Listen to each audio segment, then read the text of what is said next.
Hey, crypto pirates, welcome to your Discourse Syndicate and your FN Hangout.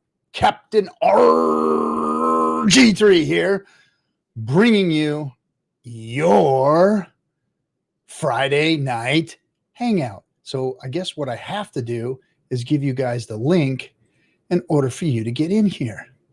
Let's see. Let me put that in there. Let's see. I'll put that in there. Let's see. Put it in the Cutthroat room.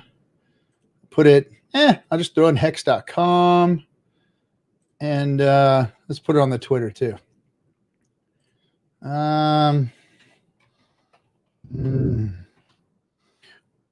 Maybe we'll get one of our trolls. We had a little troll this today on Twitter. Be a perfect time, troll, to come and hang out and speak your piece. Even though you were just talking nonsense, you had really nothing to say, just insults, which shows zero intelligence. So anyway, excuse me. What's happening, Hexicans? How are you doing? How is the Hexican Nation? Let's go to the chat room and say hello to everybody and welcome you to your freaking Friday night hangout. Crypto Silver Sailor, Crypto King, the Silver Sailor. Welcome, bro. We've got some stuff coming up, don't we? Let's see. Nermorians. Hey, nice to have you. Hex Potion. Pay me Hex. What's up? Bob Saget in the house. Nice, nice. 8-Bit Hex. And you guys want to check out 8-Bit? He's got his own stream. Get over there on the Crypto Shababak over there in the YouTubes. Him and Crypto Lion tearing it up, man. Those guys are some smart motherfuckers, man. You know what it is? Germans. You can't freaking outsmart Germans, guys. I'm telling you. I've worked with some German crews. Those guys don't miss a fucking millimeter, man. It just amazes me, those guys. And so you can just guarantee that their math that they're doing is spot on. Okay, Blackwing, welcome. Yes, let's go. Chloe lives a little. Chloe lives a little. Nice to have you. Maddie Allen, what's up, bro? Hex Finesse. Hex Finesse. Keep on pumping. Yeah, man, we are pumping, guys. And the pump is so strong. It's not like big candles. It's like wick down, sell, and then boom, moving back up. Boom, moving back up. Selling those dips. Everybody's selling themselves out of crypto. Jack, what's up? Jackie, Jack Mills. Good job on the messing up the pirate ship here. It smells like yoga and patchouli oil in here. What'd you guys do? Anyway, Chris Hoopert, pirate ship flags. Mick, yep, I'm back. I am back. COG, Children of the Grave, you big misfit, you. Twitch post was Twitter post was uncalled for. I know, bro. I after I hit the send button, I almost got rid of that. I almost deleted that tweet because that was uncalled for. It wasn't good. Let's see. How's that tech tie guy? How is that tech tie guy? Not sure. Haven't talked to him. Sam Ben, welcome. Who else? Marcavelli, 23. Marcavelli, dude. Bro, I've been listening to you in the hex.com. What is it? The voice chat? Bro, you got to put the pipe down, bro. You got to put the pipe down. Love you, man. Good stuff. Buy Hex, don't be poor. Yeah. Let's see. Hextoshi. Right on, Hextoshi. You said something to me earlier, and I can't remember now. But good to have you, bro. Always good to have you. Crypto Ewok. Sammy Chica, great job tonight in messing with the pirate ship. Appreciate you. Michael Hex. Sam Ben, what's up, Sam Ben? Serena was in there, and she was cognizant tonight and tearing it up in there. Timmy B, man, bro. moving this week and getting real internet. Nice, man. You and I, you and I got a stream, bro. We gotta get you in here on a Monday or Wednesday and just you and I do a stream. It was real nice meeting you out there in Arizona, and I want to know how the retirement's going. David Fitter, oh my goodness, he is back from the dead. We were wondering where you were, bro. Gosh, man, was worried about you. Was really worried about you, man. Haven't seen you in weeks. Got a tattoo, and then you kind of disappeared. What's up, Quarter Panda? Dave Gonzalez. Let's see. Who else is in here? Internet Lurker. What's up, my troll friend? BMA. The Sapper. The Annette. Hey, the Annette. We miss you on the stream, man. We got to get you on the ladies stream every once in a while. But you're a legend. The Annette is a legend. She goes out there and does some cool stuff. Go follow her on the Twitters if you want to be hex amazed. Bran, what's up, brother? Got Bran in the chat. Hexboy Crypto. Hey, what's up? What's up? Hex lol. Browse. Bela. Gee, oi, what's up, dude? Hex Monkey. Hey, what's up, man? So we got everybody in here. So nobody has joined. Let's see here. Nobody wants to come into the FN Hangout tonight. Let's see here. Let me, I think I did everything proper. Let me see. Let me delete that and put that in there again. Maybe I didn't send it. Let's see. There we go. There's the link if you dare to come in. New people join the chat. Merry Christmas. What the heck does it say? Merry Christmas. Oh. Anyway, check that spaceship tweet. Uh-oh. What are you talking about, bro? What are you talking about? Let's see. What do we got? Oh, I'm looking at the Twitter right now. What are you talking about? I got one from Hexo today. What's that thing that the SpaceX made a new, when I was working there last, which was a couple of years ago, because I'm not in the field anymore. But when I was there last, they were making the BFR. It was dubbed the big fucking rocket, but I think they call it, the BFR stands for something else, but that's what all the crew called it all the time. But I put the jig together that actually wrapped the carbon fiber and made the outside of that thing. It was monster jig. And just the wind end weighed 50,000 pounds, just the thing that wound around the jig. The jig was, each piece, I think it was in 3 or 4 pieces, and they weighed about 100,000 each. The thing was monstrous. And I think they used the same jig to make this, what do they call this? Their Starship or whatever, the SpaceX Starship. But I wasn't there for the making of the Starship. I was just using the BFR. They're making them, help them make the BFR. Oh, yeah. Don't, if I'm warning you now, don't go to my Twitter feed and check out the Twitch girl. That's pathetic. Pathetic. So I got somebody in the green room, but they're not turning their camera on. And so let's turn your camera on. Oh, Johnny, no good. RG3. Let's see. I was looking at your picture from like 1980. Your wife looks awesome, buddy. Well, that wasn't 1980. That picture you saw of me and my wife was from 99 to 2000. I think it was actually in 2000 that picture was taken. That was 2000. Can you hear the air G's? Yeah, you know what? Let me see if I can turn that fan down. Hold on a second. It gets all freaking hot in here now, and the summertime's coming, guys. It's getting even hotter.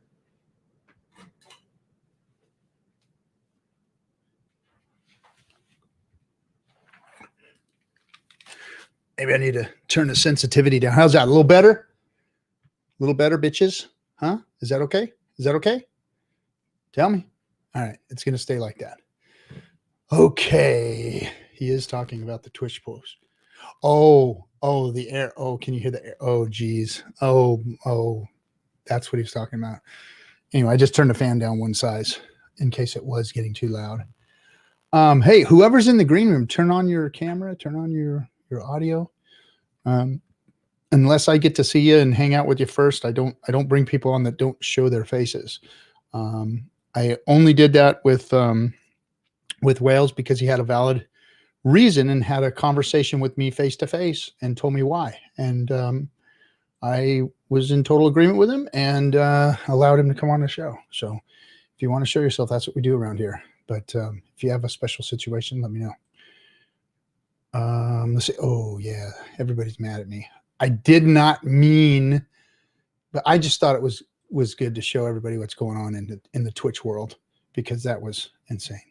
So anyway, enough about the queef girl or whatever her name is.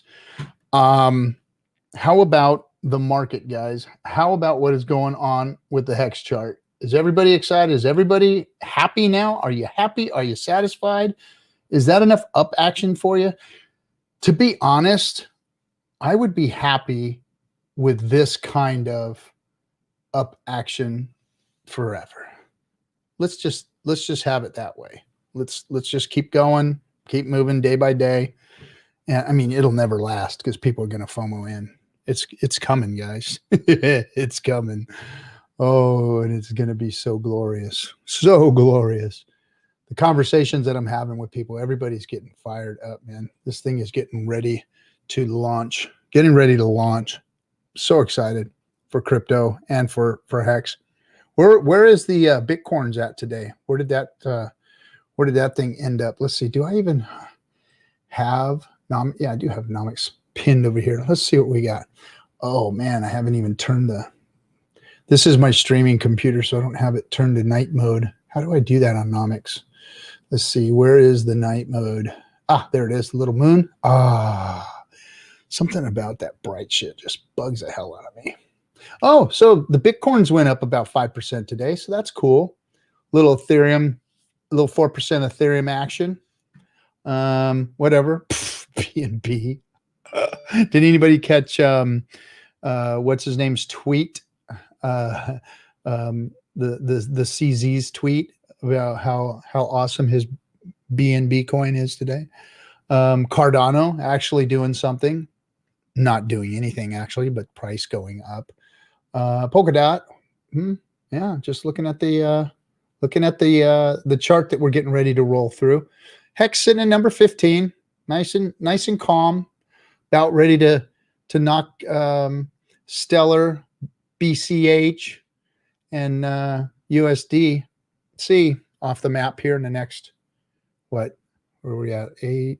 Yeah, that could happen. That could happen in about 5 or 10 minutes, actually, to be honest. So not anything exciting going on there. All right. Wow, nobody wants to come in and hang out at the FN Hangout tonight, huh? Well, I'm even having a cup of coffee too for you guys. Got 88 people watching and nobody wanting to come in. Is there something wrong with the link, maybe? Is there something wrong with the link? What's oh, look, Kool-Aid's in there. Kool-Aid. And the person who is sitting in there left. All right. And now where is KNTX and DC? I know DC's done with his courses that he's been taking. But nobody's to be found. Nobody to be found. Hang out with RG3. That's all right. I do them from home now. I do. What does Marcavelli say? I do own home from work. Link me, Cap. I've been linking everybody. It's right there in the chat room. It's right there. And you're in the cutthroat room. It's in the cutthroat room. Why don't you guys pick that up and look? Oh, maybe everybody's actually out doing now that the vids is calming down a little bit. Maybe everybody is out and about and having regular lives on a Friday night, or somewhat of a regular life on a Saturday night. I would love to jump in today, but I am working, unfortunately. Hey, Hex Mac. It's good. Always good to see you, bud. Let's see. They're all in the Telegram voice chat, I guess. Oh, really? Is that what we got going on? Hold on a second. Let's get into that situation here. Let's see. Let's see.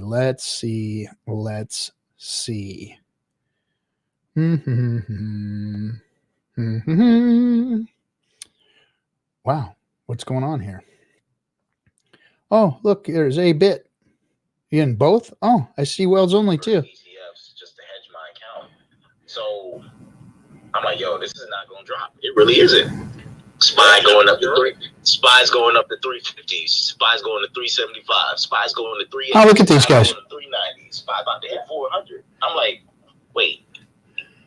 Nah, man, this ain't it. Okay, watch this. Decoupling, it's a decorrelation and a decoupling from the Main Street to Wall Street. How about you guys decouple and decorrelate your damn selves from this chat room and come over here in the FN Hangout? What are you guys doing, huh? What kind of Hexicans are you? What kind of Hexicans are you? Sitting in here talking to your damn selves all the time. If this thing never turns off, get your ass over here and hang out in the stream, man.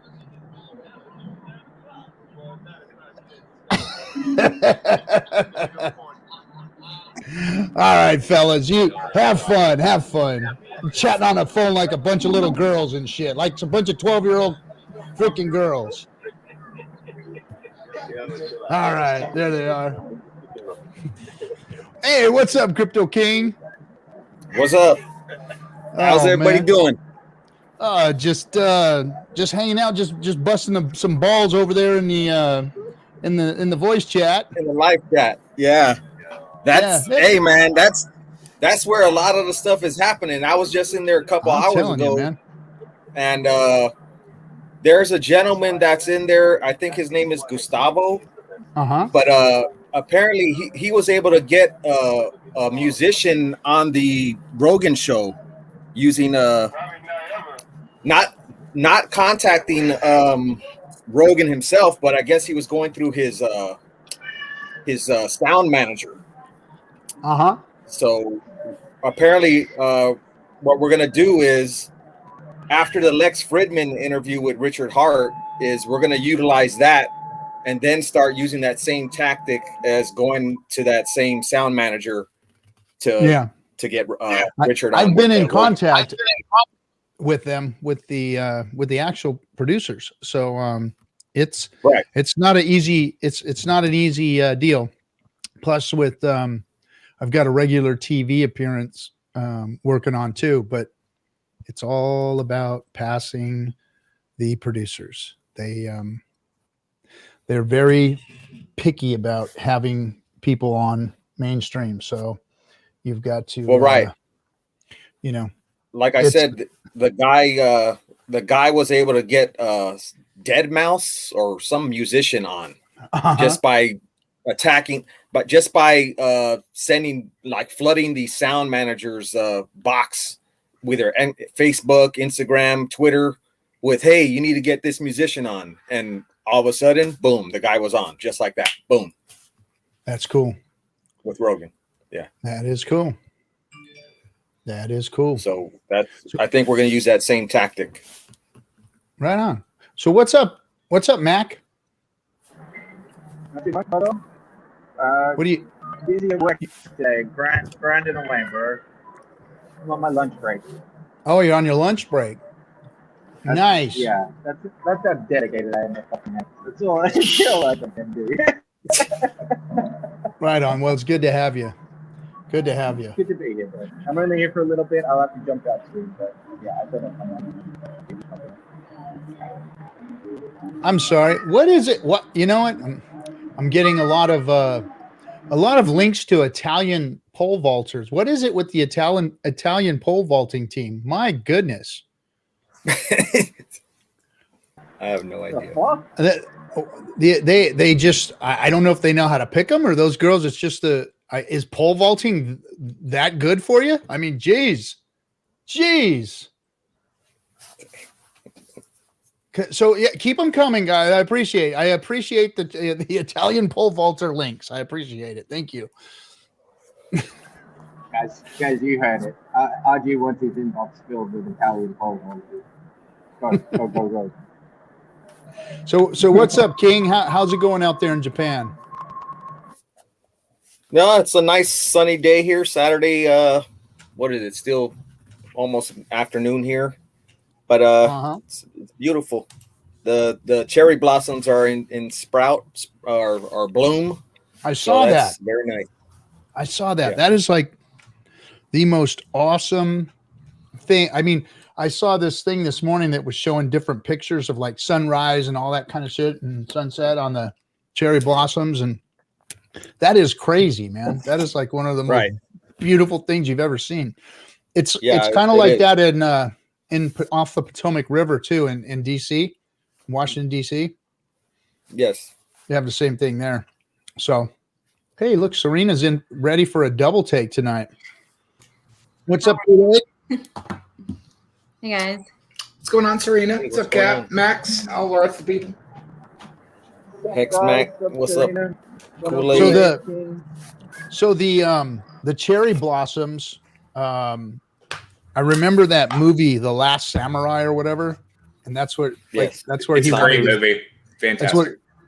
Yeah, it's always fantastic when some white dude saves the freaking third world. Well, you can't look into that. Oh, he's got to be some white dude freaking saving everybody. It's still interesting hero's journey. I'm just going to come in from my film point of view, not any other specific ideals. Always love that. Always love that theme. Hello, how's everyone going? Hey, Sammy? what's up, Sammy? Not a lot. What a beautiful day here it is now. Let me get this. Yeah, look, everybody's having nice looking days. How are you, Headsmack? Are you at work? I thought you were working all day.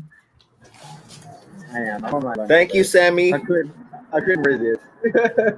You're welcome. Oh, nice. Look at those. Oh, cool. Yeah.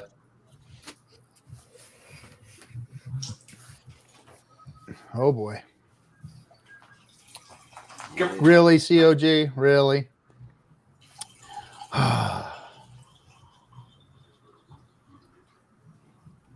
Don't everybody speak at once. So what did you guys get to hash out? I heard you guys wanted to put a children's hex show together.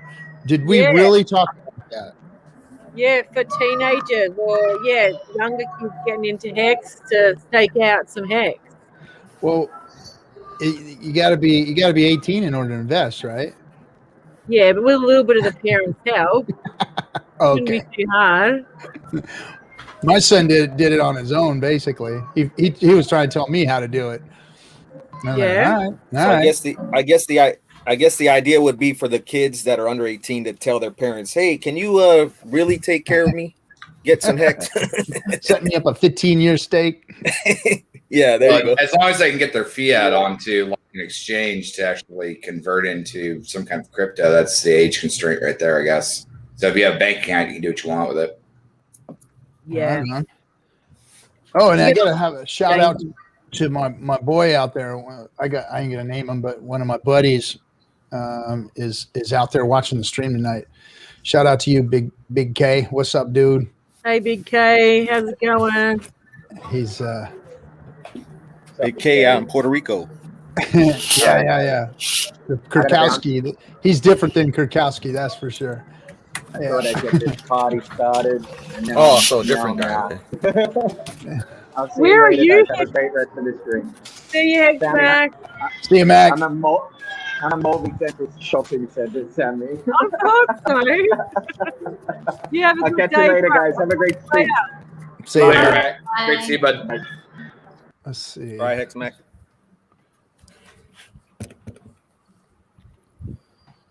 So how's things in Japan, Crypto King? Is it Japan you live in? Yeah, I'm out here on my balcony right now. It's nice and sunny. The sakura cherry blossoms are in bloom, and it's just a wonderful weekend. Beautiful. How about you? Yeah, just chilling. It's 1:30 here in Melbourne. The sun's come out, so it's nice. What time have you got? It's 11:30 a.m. Oh, yeah, nice. Of course, it's You see the sunny. That place behind you looks really Asian, like with those balconies. They're like, Yeah, that's just like a mansion. They call them mansions out here, like apartment buildings. oh yeah. Do you live? So you live in an apartment? Yes, Oh, cool. In Tokyo, yeah. just a small little, really small place. I only pay like $460 a month. Oh, that's all right. American USD. Just by myself. Yeah. Yep. Cool. Just by yourself. You don't have a missus. You I don't have do, a but that's a different story. That's complicated, is it? Yeah. Cool. So what's happening, RG? What's going on, mate? Well, there's a lot of stuff going on. Me and Hexo did the 100 DS stream on Wednesday and reminisced about a lot of stuff that has gone by, things that we just remembered, and there's we've already had a lot of history here in the Hex community. A lot of people come and go, and we've got some new folks coming in, and people picking up the stick and running with it, and making their own streams and building the community, and the community getting stronger.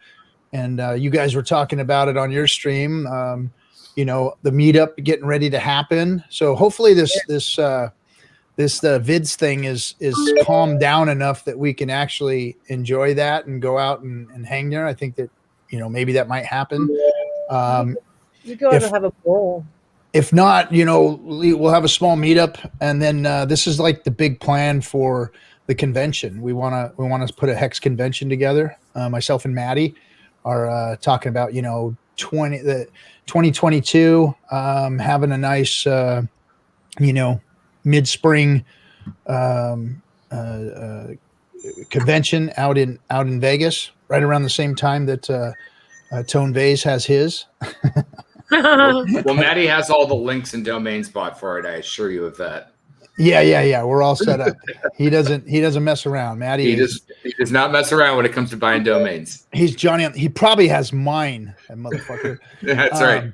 But he's got everything dialed in, man, and he's already got things set up for us to go do and hang out with, and and it's just a meetup, so you can do your own thing, but come hang out every once in a while, or catch a dinner or a lunch or something with everybody, and do that. But I think that it's going to be a good precursor to a real convention, and having that maybe next year. Like to see a new convention. Oh, well, it'll be good. So once first. the new Hex will go up, and hopefully COVID settles down, so everyone else can get over there. Right? Yeah. By then we should be good, is my what I'm going to imagine. Now I don't know if the whole world's going to go crazy and we're going to change again like we did at 9/11, and everything's going to get more difficult. Everyone's going to get all funky with what it is you got to do in order to go anywhere. I mean, anyway, I don't even want to get into that, but it's probably going to happen next year for sure. I'd like to see a nice Hex convention set up. For sure. Rolling. You guys are still going to have heaps of fun this time around with Maddie's calendar he's got planned. He's got plans. Some cool stuff happening. Go on the Hex restaurant. Going to Fremont Street, going to the strippers. No. Go to the casino. The Chicken Ranch, is that one of his stops? The Chicken Ranch. You guys will have a ball. Yeah, it'll be fun. And it's gonna be interesting to see how deep and how many of the Hexicans roll down there. That'll be cool. So what's been going on with you, Kool-Aid? I know you've been working your tail off. We haven't talked a whole bunch. Yeah, that's a little bit.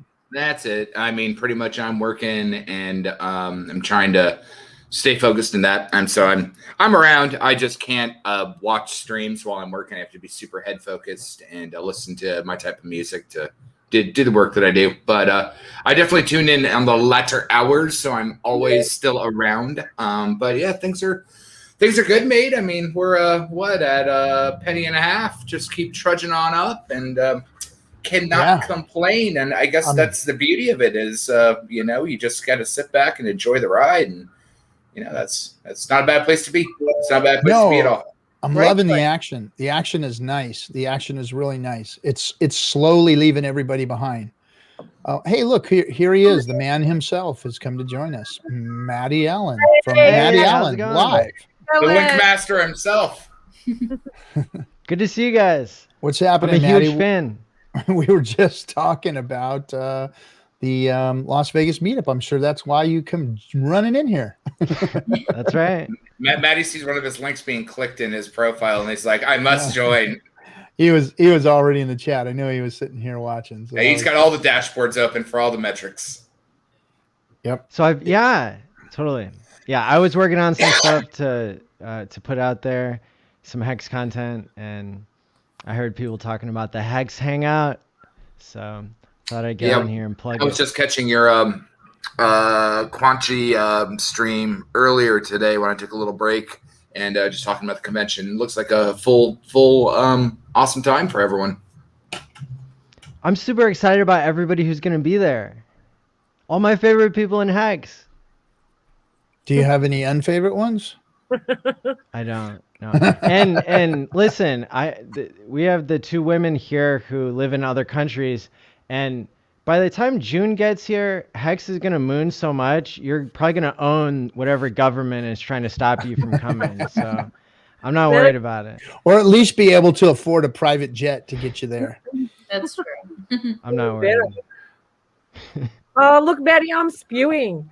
Excuse me. I'm spewing that we can't make it in June because you guys are going to have so much fun with all those things you're going to be doing. But we're going to come. Coming from overseas, I'd still wait a year for that price bump to deal with COVID nastiness and all the rest of that stuff. So 2022 is definitely going to be the. We got to quarantine for 2 weeks when we come back in. First, you got to have a good excuse to get out of the country. Then, when you get back in, you got to isolate for 2 weeks in a hotel at your own expense. So it's a bit shitty, to be honest. Yeah, I wouldn't be cashing out my gains or working or worrying about dealing with it at this stage in time. Just watch those gains go up, and it's not like we haven't done a year of virtual already. What's another 6 months a year, right? Yeah. Perspective on time, right? Time and money. Absolutely. So that brings up a point that I want to bring up. I'm looking at so I've got a handful of liquid Hex, you know, and I've told myself, okay, well, I'm going to set some limit orders, and then I'm like, no, I'm not going to set any limit orders. I'm just going to sell some here, some there, a little bit here, a little bit there, and all along the way, I have not found myself to doing that. I don't want to sell any of my Hex. Don't sell it unless you need to. Absolutely need to. I don't want to sell any of it. Because I have one rule. Like I put aside a stake to come out right before Burning Man tickets come out. And then I got some liquid that I took some of the dry powder when it popped back down to that 0.007. And I'm like, I'm going to keep you there just in case I can't afford that damn RV, because after this year and a half, I'm going to treat myself. And you deserve it, right? So put away those little ice cream cones when you want to have them. But let's say the burn doesn't happen. I ain't touching that damn shit at all. Oh, wait, everybody, hold the phone. Hold the phone. KCW, let's bring the show to a screeching halt so that we can go backwards and let Casey know just about what we were talking about a minute ago about the details of the meetup. We're going to do that for you, Casey. Maddie, would you go ahead and share the details once again so that Casey can get all the information that he needs? Sure. All the information you can find at hexican.vegas. And that's going to show you the agenda and give you all the information that I think would be helpful for you to know about making sure that you don't sell your Hex too early and that you have proper health precautions going into this, right? And then gives an outline for all the fun things we can do together in Vegas. It's going to be June 24th. That's going to be like the pre-meetup on a Thursday. This is the weekend before 4th of July. And then I guess it'll be that Friday. We've got a bunch of activities planned. And then Saturday is the big day because that's when we think everybody will be able to make it who can make it that weekend. And we're going to be going to the Hex restaurant on the Strip. We're going to be going to the place where they do the Bitcoin meetups, which is called The Nerd. And downstairs from that is the Heart Attack Grill. Of course, the founder of Hex, Richard Hart. I don't think he founded that restaurant, but they have a Bitcoin ATM there. It's like one of the only one. It's the most famous Bitcoin ATM in Vegas. They're on Fremont Street, where they have a giant screen, like a big screen that shows. Well, it's like a block long, like a huge. Some TV jumbotron monitor. action. Yeah, it's called. What is it called? The big screen. That's technical term. The big screen. Yeah. The jumbotron. Mm-hmm. Yeah. Well, they have the whole awning as a screen. Viva Vision, that's what it's called. The Viva Vision. So it's like they've covered Street. the whole street with a big awning that goes all the way down the street. Well, it goes up and down 2 streets, and they play a light show, a laser show on it every so often in the middle of the night. And then now they have, well, they've had it for years. They have where you can actually, what do you call it? Zip line. You could zip line down that. Yeah. Down that now, and just that's pretty crazy. He's sitting there, and people above you are just zip lining right over the top of everybody. Kind of wild. Then Battlefield Vegas. I think it's a shooting range, but I think some Hexicans are going to go together and rent a tank to drive over a car. Oh, nice. Pretty cool. Go rent a tank out there. Yeah. Vegas has changed. Vegas has definitely changed. A lot more things. Somebody says the only problem is that I might hang out too much with Naga Bo. He's a character. Naga. That's all right. He's a character. Naga, love you, bro. But man, you went off the rails, bro. Last one was off the rails, man. Anyway, let's see. Wales. Everybody's talking about Wales. I don't know what the hell Wales. Oh, is it in the? It's a sticker update. So it looks like they're moving swaps from V2 to V3, so 28% cheaper. I say what now? On the sticker app update, he just dropped some updatey stuff for sticker. Nice. It's good stuff. Slowly So but surely, and that's the whole thing. It's like plug and plug day by day. You know, if you think about 10 years ago, Bitcoin was $1, and if you could add 250 Bitcoin today, and just like as we have infrastructure, apps development, and all the rest of that, it's a lot better place to get in on than when, you know, pre-Mount Gox days and you couldn't even figure out anything. So yeah. Now you just got to go out there and mess with all the complicated shit. At least a lot of the stuff works, but now you just got to go figure it out. It's just gotten more and more convoluted. Well, there's knowledge out there also. So that's the beautiful part is there's at least a bucket of information to pull from. You don't have to figure out how to get into the bottom of the internet. You know how to make wallets and shit before, remember? Right. Right. Shit. I remember the first Bitcoin credit card I got back in 17. In 17. And literally, like, you had to like send your Bitcoin to this site, then you hooked up this Visa card to it, and then your Bitcoin disappeared for a little while, and then you got it back, and then it hooked to this Visa card, and then you could use it at an ATM like a debit card. For me, it was BitPay, so I lived on that for a year and a half. I used Union Pay, Union Bank Pay, or something like that. Union Pay. They're still like a payment company, but they don't do the Bitcoin thing anymore. But yeah, that was interesting. Scary. Bitcoin disappear for, a day or two. Yeah. That whole first time that you send a couple $1,000 and you're like, God, I hope this works. Yeah. For me, it was like trying to chase the Bitcoin Cash pump when it got listed on Coinbase in 17. And I was just like, oh God, I guess I'm going to do this. Here we go. Yeah.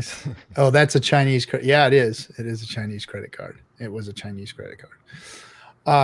I guess maybe I probably shouldn't say I have one of those, but anyway, it doesn't work anymore. Yeah, even my BitPay card got canceled after a while. So, Sammy, I want to teach you something.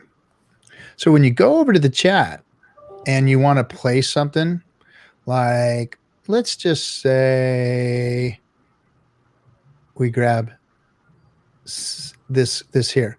When you want to take, when you're done with it, you click on it again and it goes away, and it doesn't sit there the whole stream. I like it sitting there.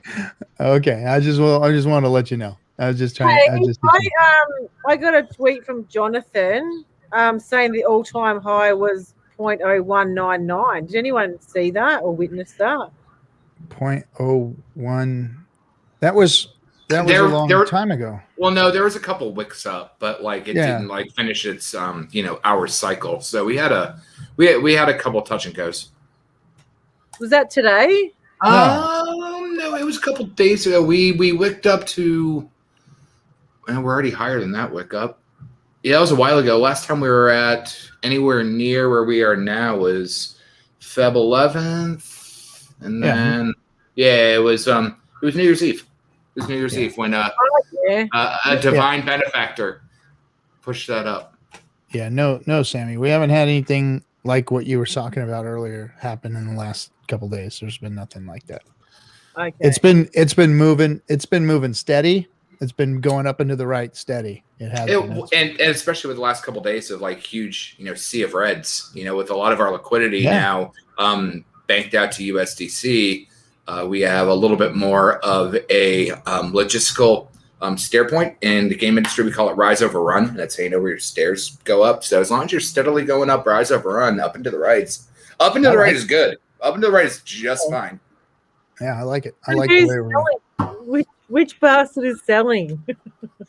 Oh, I mean, you could have market maker bots that are even selling. It don't matter. So has anybody ever got themselves stuck on Hex.Vision? Hex.Vision, is that what it is? Yeah. Stuck on it? You can watch all day long. You can watch who's selling. You can see the wallets who are selling. And it's slippery. It's a slippery slope. Just don't go in. I know. Let's see. I'm going to pull it up. On Vision, you said? Hex.Vision. And where are you linking on the thing on the left for sell pressure or like a particular exchange, like V2 or? Yeah, I just go to V2. I just go down to V2 and you can watch V2 and you can watch every trade. You can sit there and just watch it. I know I was doing it through Uniswap's back end where you could provide liquidity and all the rest of that way back look at Casey. Casey, $100. Wow, Casey. Oh, and he dropped a $5 on everybody. Look at this. He said he's in for Vegas. He's going to do it. Do it, Casey. Appreciate the gang keeping the Hex community going. Keep it up. Casey W. Well, thank you for dropping $100 on. We'll stop the show for you once again, Casey. Well worth it that time for sure. And we hope to see you at the meetup. Thanks a lot, bro. He said he's in. The $5 comment. Well, yeah. He said he was. The $5 comment was that he is going to be in Vegas. He ratified with a $100 comment. Double that. Well, 10x down. Really appreciate the gang keeping the Hex community going. Keep it up. So Wales is going to be there. Kareem, RG3, Motley Investor, Bran. Who else? I think Hexo might be there. Yeah. I would, but I have pre dolloped activities unless that gets canceled. If it does, I'll definitely be there. If not, I'll jack into the pixels. I'll be there in some way. How far away are you from Vegas? How far away is who? Is you, Maddie? How far away? I'm in the Midwest. Yeah, that's a long way away, is it? No, it's not. It depends on where at in the Midwest. I mean, it depends if you think Iowa's Midwest. Be a day, it can be 2 days. Maybe a few hours. Idaho, the Midwest. Yeah, I just said the Midwest usually. Yeah. So what is it like? How many hours flying is it for you to Vegas? It's like a 4-hour flight. That's nothing. And then there's a time change too, so that's nice going there. So it's really only like 2 hours. Oh, cool. And what about URG? You're not far, are you? California. Oh, he's 5 Yeah, hours. I'm like, it depends on how fast I'm going. I can get there in 4 hours or 3 hours. It depends if you Nice. leave Friday at 6 p.m. If you leave Friday at 6 p.m. in the olden days, you would not get to Vegas quickly. No, he ain't getting home. Stylist, look at this. Sorry, RG. I just updated Staker and bought $100 worth of ETH instead of giving it to you. Need more Hex, baby. I appreciate you doing that. I'd rather you have the Hex, to be honest. I would much rather you have the Hex than Correct. donating it to us. Well, you know what's funny is I just did another small stake for another like newborn. So like for baby showers, I just put like 20,000 Hex on like 15. And at the most basic level, let's say Hex is $1, you get your bonus for a 5555. You'll get about 60K Hex out plus interest. So bare minimum, that's 60 grand this kid now has before they can even drive. So college paid for, card paid for. In 10 years or 15 years, let's say $10 Hex. That's now 600 grand plus interest. House paid for, mommy and daddy happy, things taken care of. It's amazing what a little bit does when you think about the time value of money and how you can put it out there. Yeah. Aw. All of my nieces and nephews have 15-year stakes. Mm-hmm. They all got them. I made sure they all got them. And just to brag a little bit, my nephew, who plays for Oregon State Beavers, is going to be playing in the Sweet 16 tomorrow against cool. Loyola. Nice. And they're in the Sweet 16. So they're talking about them being able to make it to the final four there. So stoked. Way to go, my man. Way to go. Way Amazing. to go. Yeah, well, we're all pretty stoked. That's really cool. Yeah, Oh, I do Miss- stakes. I do Oh. stakes for like Mr. Chips. babies drop- as well. Oh, yeah. What do you General know? question with MetaMask. You ever make a swap in Uni or other and the asset does not show up in your wallet? It would never. Yeah, what you got to do is you go down the bottom and you go add token. You add the token, and once you hit add token, then it's going to ask you to either create custom token. So if it doesn't exist in there, which Hex didn't in the beginning, we used to have to go dig up the contract address. So you go into Etherscan or the website to that token, and you pull up the contract address and you paste it in where it says custom token, and that will pull up your token. You click on that token, you add it to your wallet, and it'll place it in there.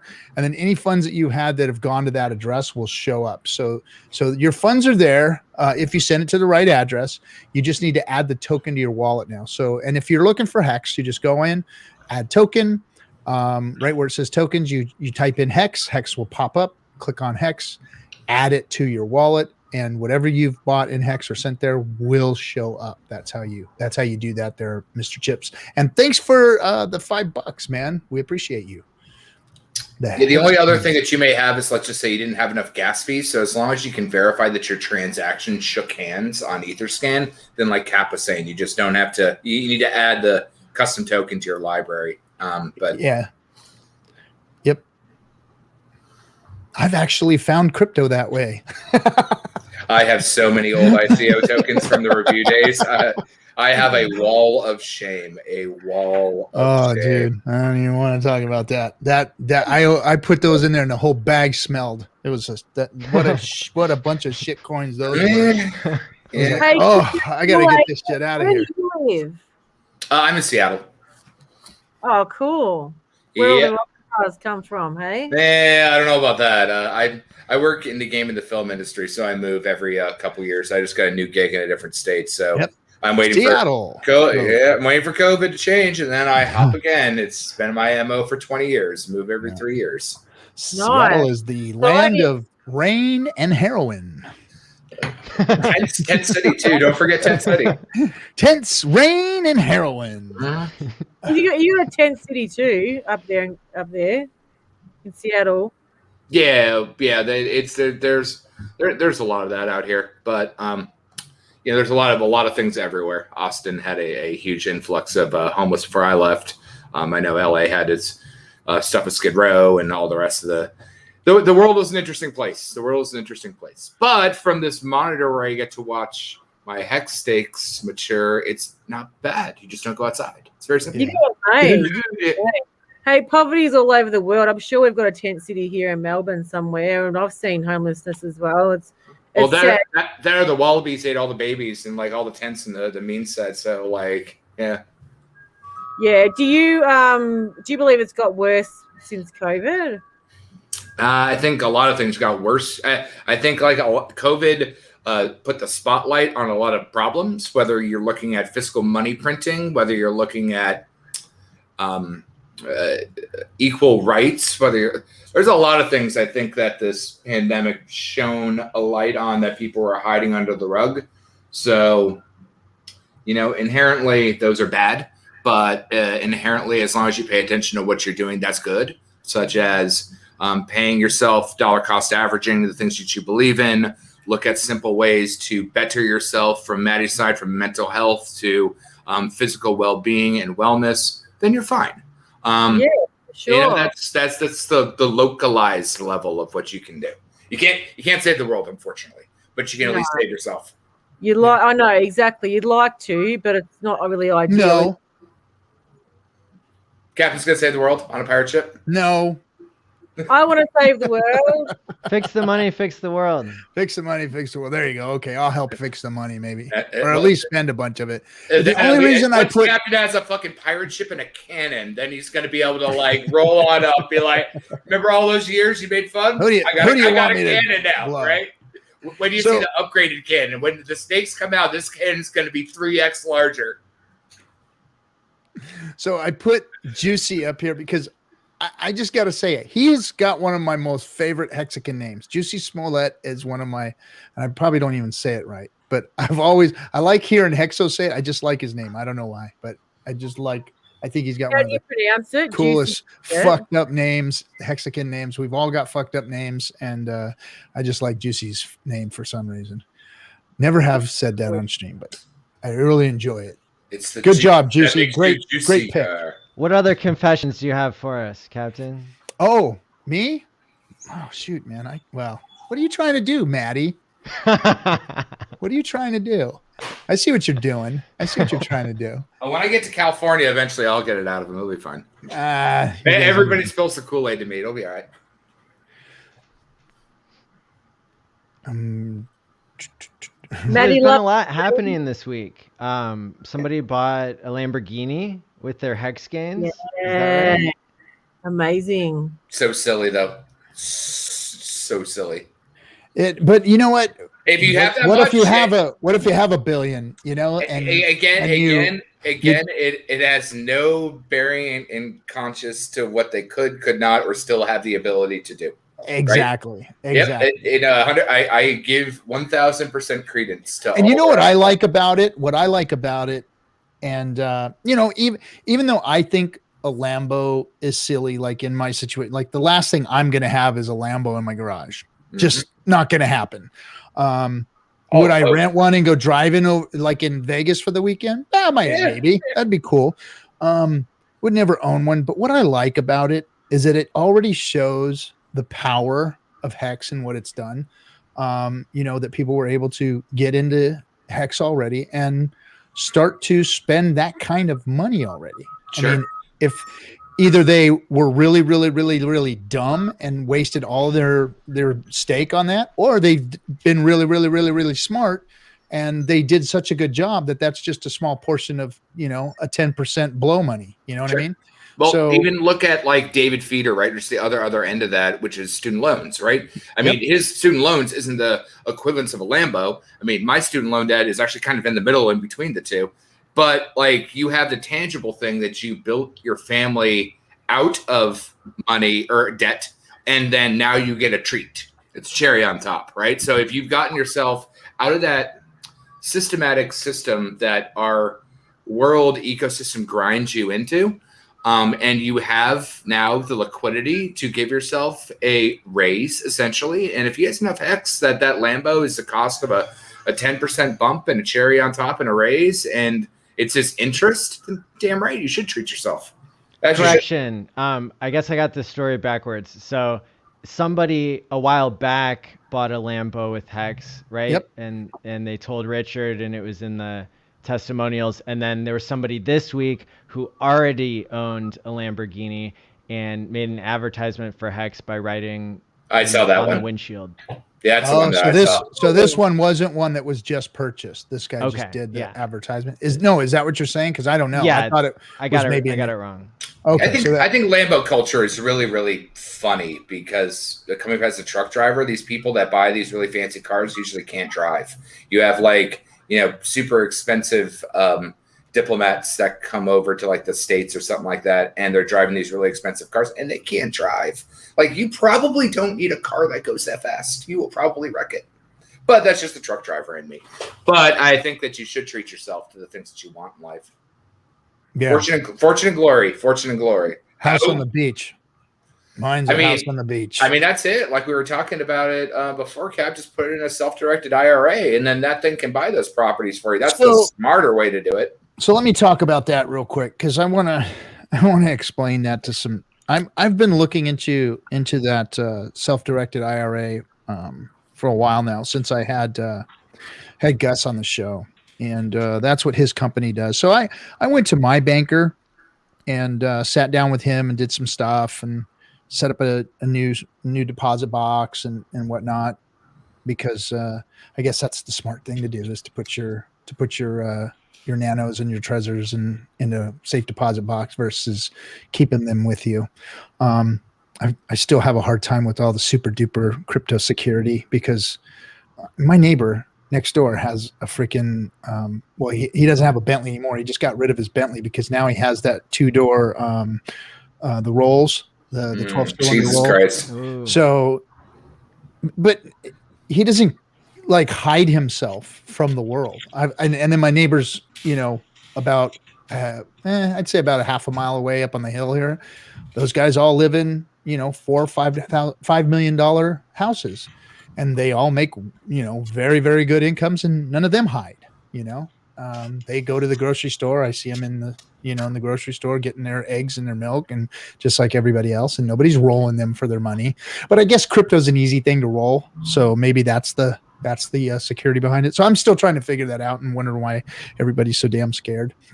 But I understand securing your seed words, because you don't want to lose those.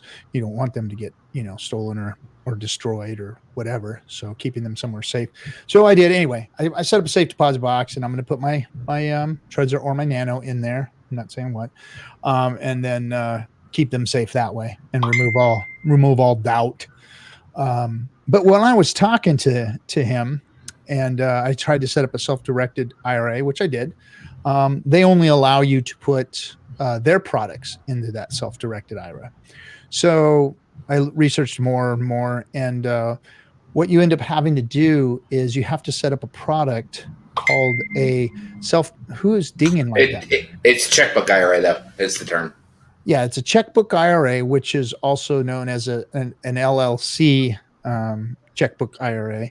So what they do is they set up an LLC within the IRA, and then the assets go into that LLC.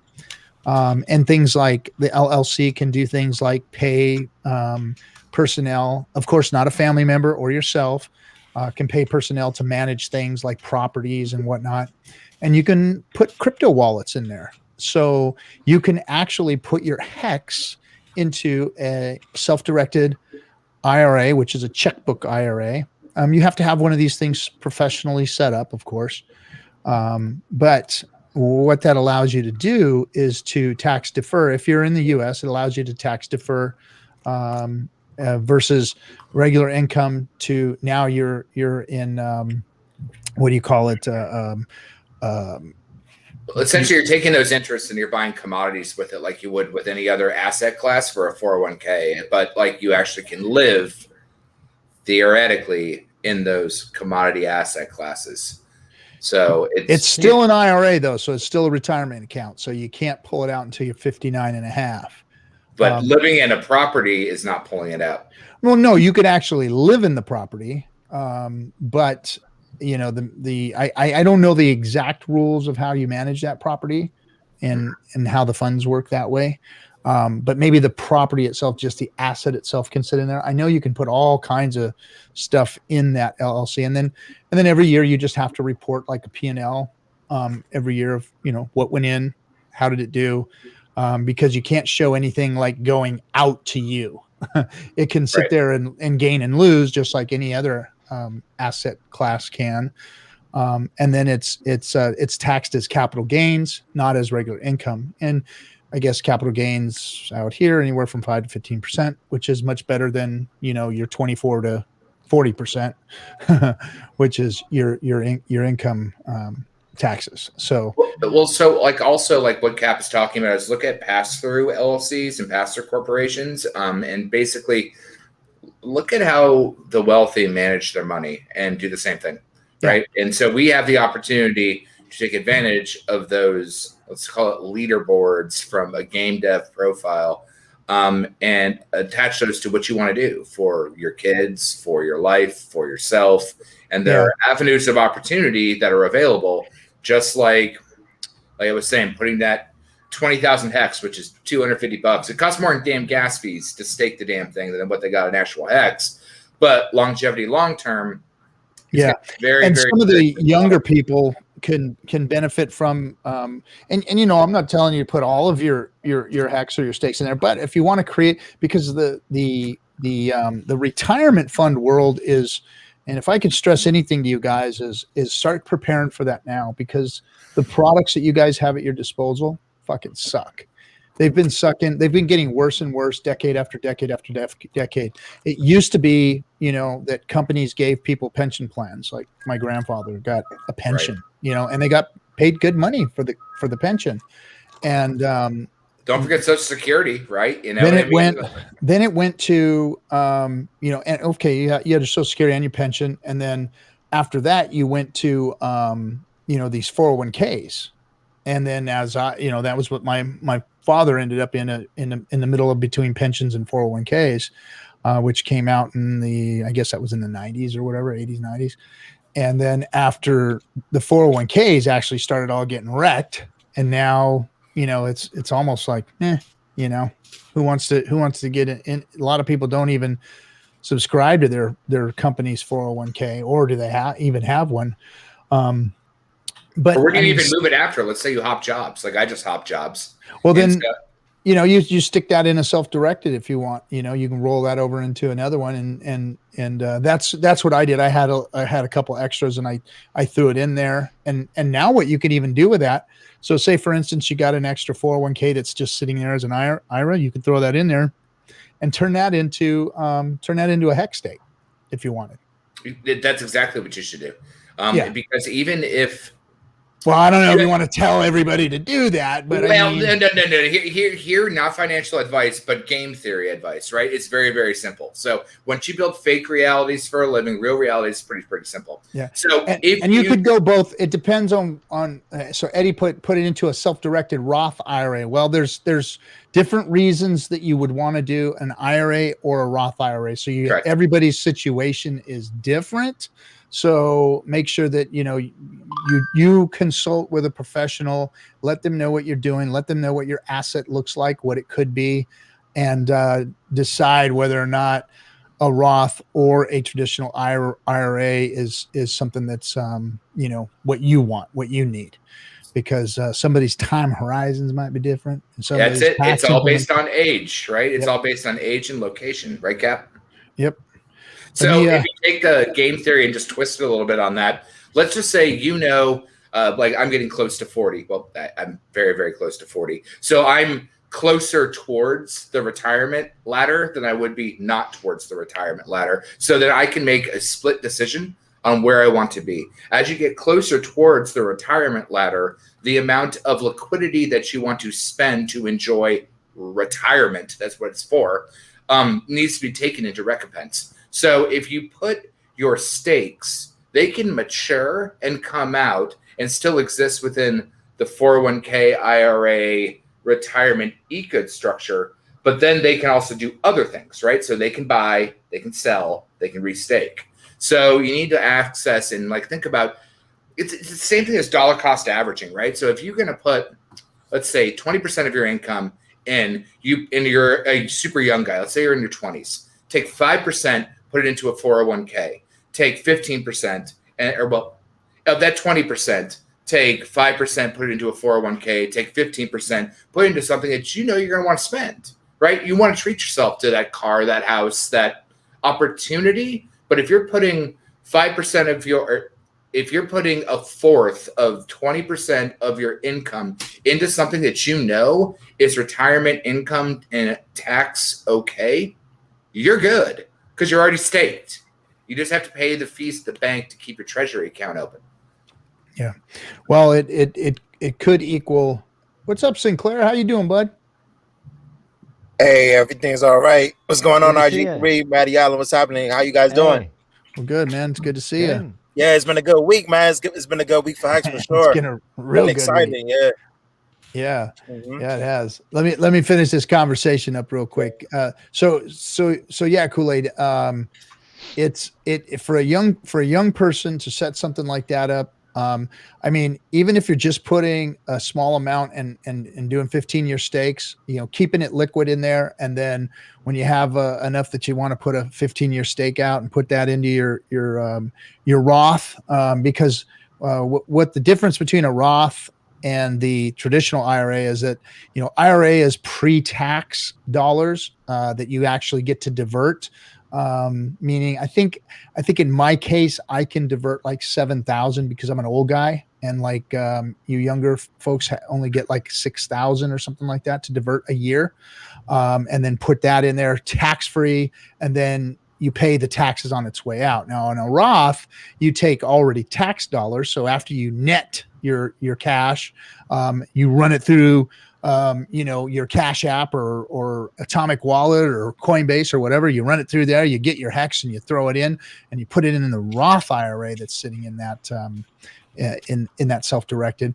Then you've got, you know, zero tax coming out. You've already paid taxes on that money, so any gains and all that is just you get to pull the money out. And then that's the inherent thing. It's like, where are you paying your gains? Where are you coming up with your gains? Us in the more established not financial, but work world, we get our 401ks from our job. So from us, it comes, we don't get paid fiat yet. We take out insurance, we put it into our 401k, and then we get paid, right? So for us, it's easier just to shove it that way versus like working, let's say, a contractor or someone like that has to go through the effort of purchasing, selling goods, building equity wealth and all the rest of that, and then investing in their retirement. So it kind of comes how the slush of your fiat comes in, essentially.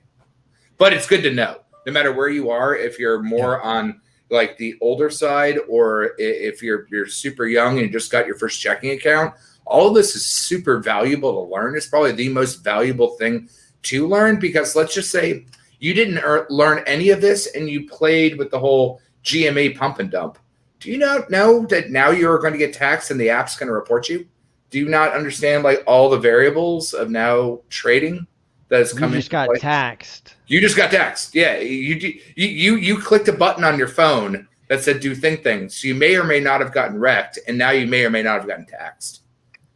So I want a Roth IRA that's self-directed or whatever, and so I can put my Hex in there, and then I already paid my taxes. And now when the Hex grows to some unimaginably great amount, then I don't have to pay taxes when I take it out. And so there's this, if you want 20% more contribution to your Roth IRA, there's a loophole where you can put an extra $1,000 a year in.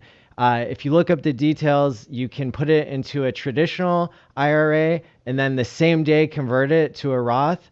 And there's like just a weird loophole. It doesn't make any sense why you should be able to put in an extra $1,000 beyond the limit.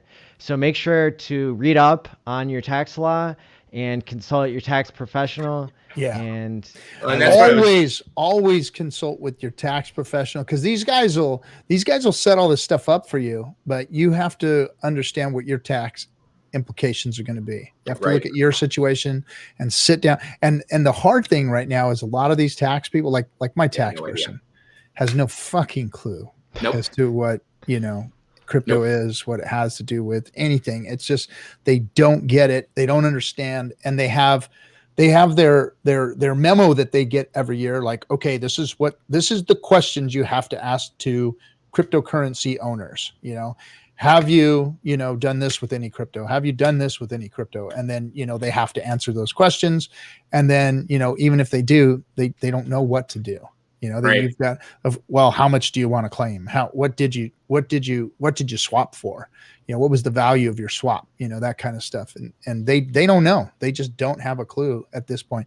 I mean, there's probably some tax professionals that understand crypto, but not many. I don't think anybody wants to be honest. They couldn't even figure it out on, like, we were talking the other day, Cap, about like the game theory aspect. So let's say I when I was in ICO days back in 17, there was a token called Azura, and they were doing match competitions between League of Legends, Dota, Counter-Strike. Are you going to really pay a 30% capital gain tax every time that you start a match? It doesn't make sense. You just got yet. taxed. No, I just started a game and it cost me a penny, but now you're going to 30% capital gains tax me on what? The transaction. Well, that's the problem. Try and look at my wallet for the last year. Just try. How you'd have to hire like 3 people to go and do a Etherscan search on all of the wallets and how everything. I mean, it's crazy. Playing around and investigating things and I mean, just getting into Hex. I've looked at all the games. I've looked at all the different platforms. I've been in and out of L2, which was a freaking dark alley out there. So I mean, all of this stuff that we've done, how in the hell? I mean, and you're going to have to hire somebody like Silver who can just sit there for hours and hours and hours and do research on wallets and try and figure out the mess of who owns what wallet, how is it connected to yours, and I mean, it's just a rabbit hole that I don't think that they're going to figure out anytime soon. Do you know how they get you though, Cap? So the people, and this is like, now that the NFT phrase has gotten super hungry, it's back to like, I haven't talked to you in 2 years, and now I'm getting a phone call from you at 2 a.m. Be like, oh, fuck, you need to come to Jesus Crypto Talk, don't you? And they're fucking around on apps. Now, those apps, you don't own the equity. Or you don't own anything. You can't transfer in and out. Kind of like Grayscale. You buy Grayscale, yeah, that's a billionaire fucking investment firm. But I tell you what, you still can't transfer out Bitcoin. Yeah. You're just buying Grayscale. You can't, right? It's the same thing. It's the same kerfuffle that PayPal had. And then what was it? The PayPal dude was trading too much, and they shut his account down. And I'm like, this is what you said you were gonna do. At least, like, if you're not on an app, you have your keys, your crypto, your control. You can figure out what you want to do. You're not beholden to anyone else, but you're also given the rope to screw yourself, which I got rug pulled by Grayscale. I bought it with my Roth IRA account and like Bitcoin. And, of course, Bitcoin did super well, but I paid a 15% premium going in and then a negative 15% premium going out. Coming out? No, what is that? Why are they trading at a discount? Why? It's because Bitcoin IRA, it's paper Bitcoin. Like, it's not even real Bitcoin that you own sir. When you have it because you can't redeem it. So they're just playing games like they always do, rigging the market. Yep. Well, they're trying to keep. I guess I don't have to pay taxes, right? Like on that. Well, but the thing is, like, you have a lowly amount. What they're doing is they're fucking around with the people that don't have the extra zeros in the end of their account. Because I know I moved my ZeniMax 401k to a Bitcoin IRA. That was the first mistake. And then from there, I tried to stablecoin out when it touched up from 3K to 13K. And they tried to charge me a $1,500 fee to stablecoin out. And I was just like, okay, now I got to buy back in, and now I want my shit out. But they have to convert you out of fiat again. So you're going to pay that fee again, even though I tried to buy back in. So I paid a $1,500 fee to stablecoin. I paid a $1,500 fee to buy back in. And then when I tried to leave, because I'm like, the fuck just happened to me, I had to pay another fee. Yeah. I'm in the dark, guys. I mean, our tax system's so different to yours. So whatever you're saying, going in one area out the other. Yeah, you gotta consult like a stupid your American tax professional and look at your you know, what your benefits are for your retirement plans. And I mean, every country's, you know, a little different, I guess. I mean, I don't know, to be honest, but you know, we're just talking about our shit. What's up, Marcavelli? I'm glad to have you in here. How's it going? What up? How's it going, guys? How are you doing? Doing good. Just got out of work. Happy Friday. Yeah, I work in a kitchen, so it's kind of a hard work, man. I've done that before. Oh yeah, making them spicy pizza pies.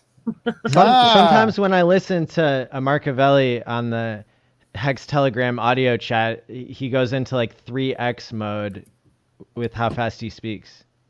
It's pretty crazy. Yeah, I like to say things without people understanding what I'm saying, so I can speak to something else inside of them that they don't even know exists. Yeah, that's what you do. You do a lot of that. Hey, what's up? Hello from China. We have some Chinese folks. Careful, man. Make sure you got your VPN on. Yeah, right? Oh, yeah. Remember, none of this is financial or tax advice. You need to consult with a professional. This is for entertainment purposes only. Entertainment purposes only. I mean, I think that we do a pretty good job of telling everybody like what is available, what things kind of look like, and then go do your own research and go see professionals, because we'll sometimes talk about our own experiences. Like I'm telling you guys my experience with looking at these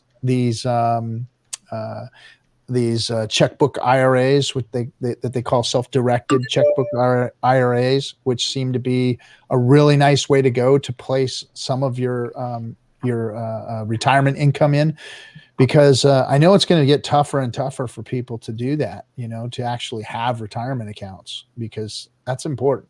That is important. And it might not matter to a whole bunch of you Hexicans, because you guys might not have to worry about retirement accounts, to be honest. So excited. Hello from Hexarico. El Hexidente, you in PR? Are you in Hexarico? I didn't know if you were. Maybe you are, and I didn't know that. Which is the land of enchantment to me. I cannot wait to get out there and go hang out with Franklin and Gary and Maddie. All you guys are good out there. Yeah, it's going to be fun. That's going to be fun. I talk to Big K often, and he's out there, and they're enjoying it. They're really, really enjoying it. And earlier I heard the gals talking about the tax situation change. It hasn't changed. There are some new rules, and it's changed. I think it's a 60, 61 or 61, 63 is now, instead of the Act 20 and 22, it is now 61, 63 or something like that. They've changed the act. You do have to pay a little bit more fees. For instance, like your annual contribution to a charity has gone up.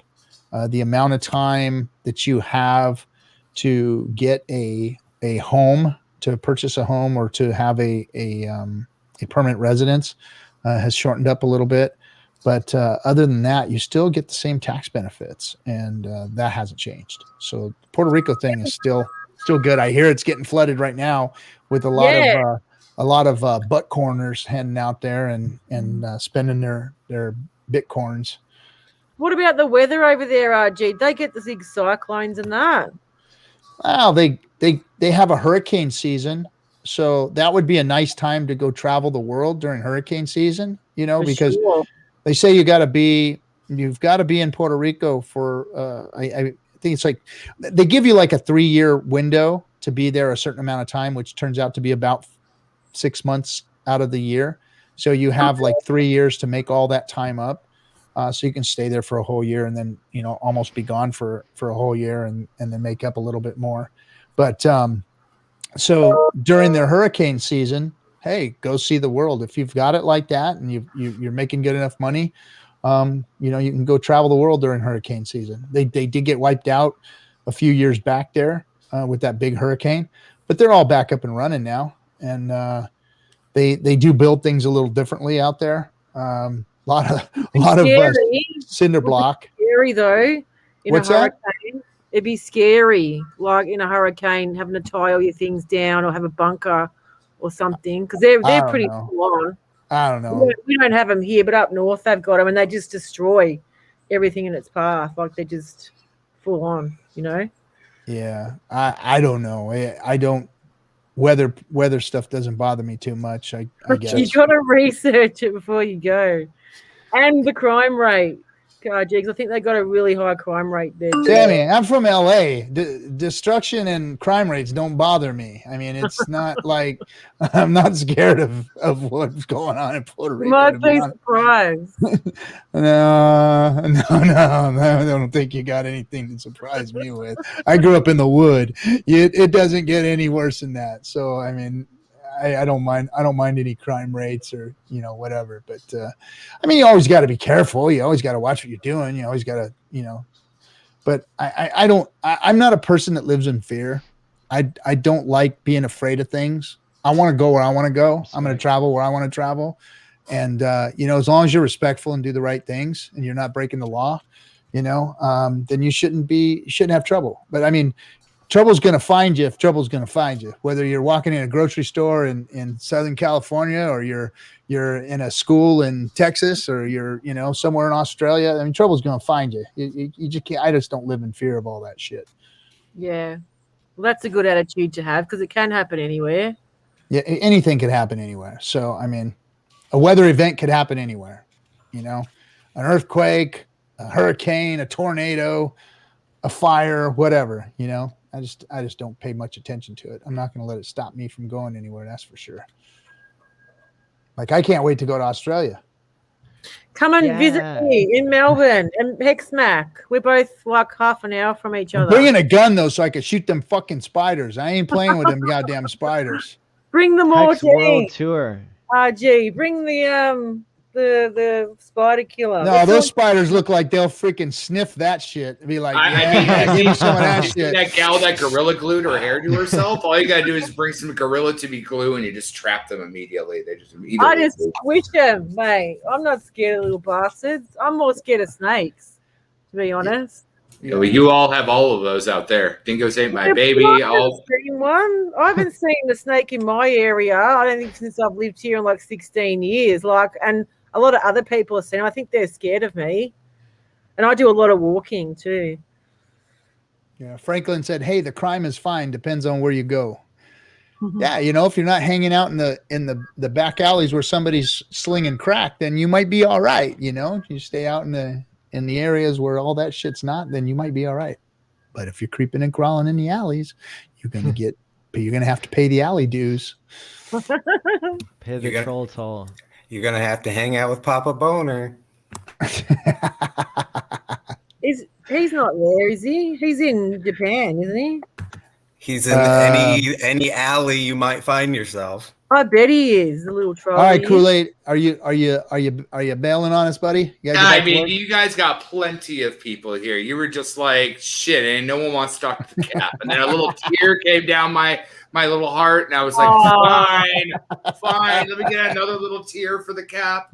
And then I was just like, thanks for hanging, bro. It's good seeing you, man. I haven't seen you for a while. That's why we were waiting to get on here, because we knew that it would draw you out. I am still here. I own the Pixel Ethernet, so I promise you I'm around. It's just I'm busy, but I do watch at like the skurly hours in the morning. But Cap, right. Serena, Maddie, great to see you, Singular, and then Sammy and Machiavelli, and all good people. All be well, stay long, and do all the good things. Go easy on the box, bro. Don't hit the box too hard. Yeah, it's always banging the box. You ever been to a CrossFit gym? It's always banging the box. Take it easy on the box. Later, guys. Bro. Later. All right, peace, man. Hey, so I'm really excited about this this Vegas meetup. I'm really excited. Like, Maddie, RG3 for putting it together. Like that's props, because I really feel like this is something we've been waiting for pretty much in the Hex community. Even though there's been meetups going on, Florida, some in LA already, but now this is solid. Now I got a question too about the meetup. Is because I know there's events. I was looking at the the schedule on the website. Mhm. Is there going to be like something where there's like a 3-hour window where there's going to be like a speech or anything like that? Is like anybody going to be doing any speaking, or like is there like a ballroom hall that's going to be rented or anything? Now we haven't. We planned on this for Maddie and I talked about that because we would like to put together a real convention, but that's going to take some planning. Okay. And we want that to be real. So we figured that the best way to get this thing kicked off, set a date and get an annual thing going so that we, don't, not catch any momentum and just keep it as a, because somebody else will do it if we don't. And so why not the Hex community do it? So we decided, hey, well, let's just try and see, because of the COVID thing, it's been rough for everybody to try and do anything.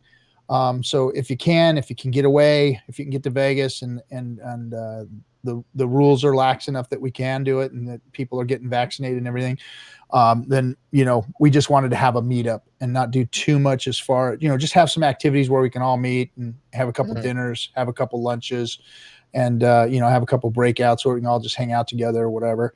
And then, make it just a meetup the first time. And then, now that Maddie and I have a solid, foundation here of everything that everybody's interested in, we can actually start planning next year's event now, and then we can tag it with the meetup, All right. Now I'm excited. So much fun in June. You have a ball. Yeah, it's going to be fun. It's going to be fun.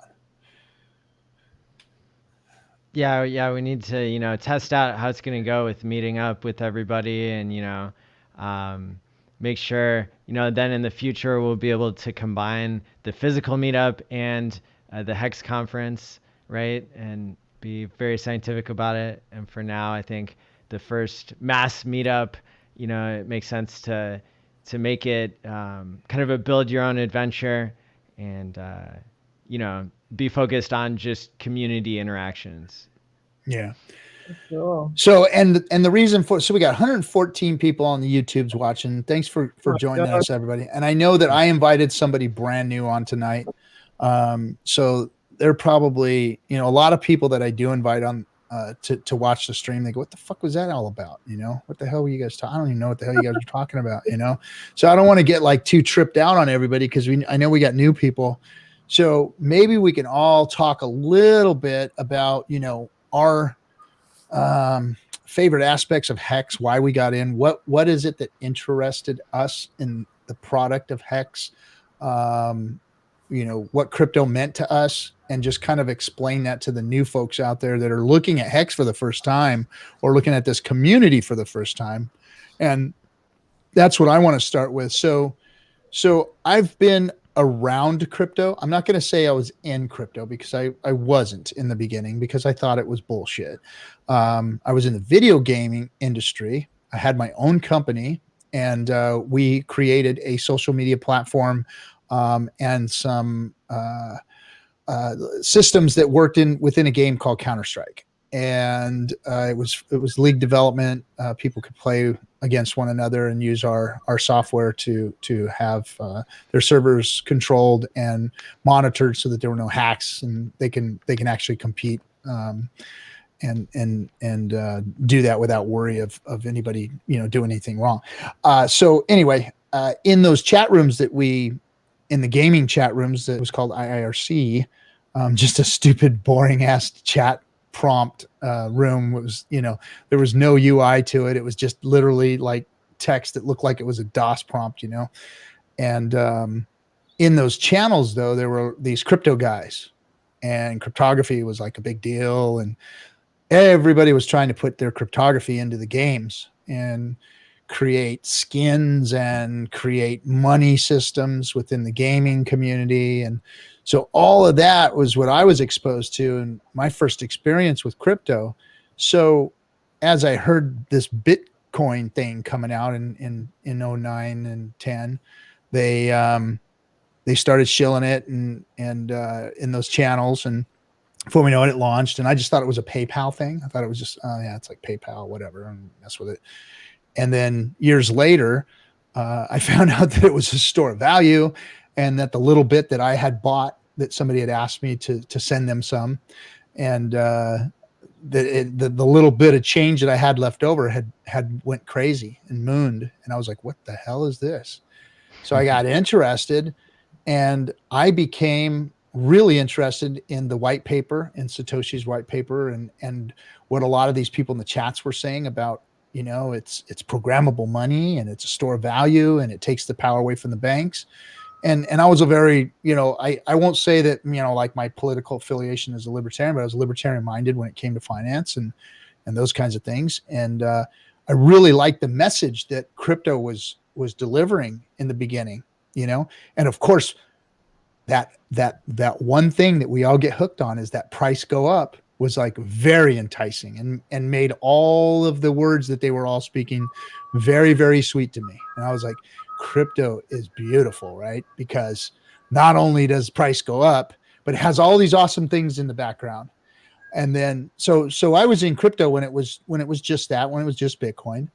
And I didn't buy a lot. I had a few and a wallet full of, the Coinbase stuff. I wasn't on Mount Gox doing any of that crap or anything. But then all of a sudden the floodgates opened and crypto turned into this wonderful, wonderful world of all of these things that they were talking about were now projects. And now, they were putting Ethereum on Coinbase, and they were putting Litecoin on Coinbase. And then they put, all of the ICOs were out there, and then, join an exchange and go in there and trade. And then price go up was just like everybody's dream, 14, 15, 16, everything just started, turning into this speculation tool. So we all got kind of brainwashed into thinking that was the way to go was, hey, we've got ourselves in a new fintech world. It was a cross between fintech and the money markets, right? So that's what we all thought we were supposed to be doing, and we were waiting for these projects to come out that were supposed to do all these wonderful, magical things to the world, and then the scams came.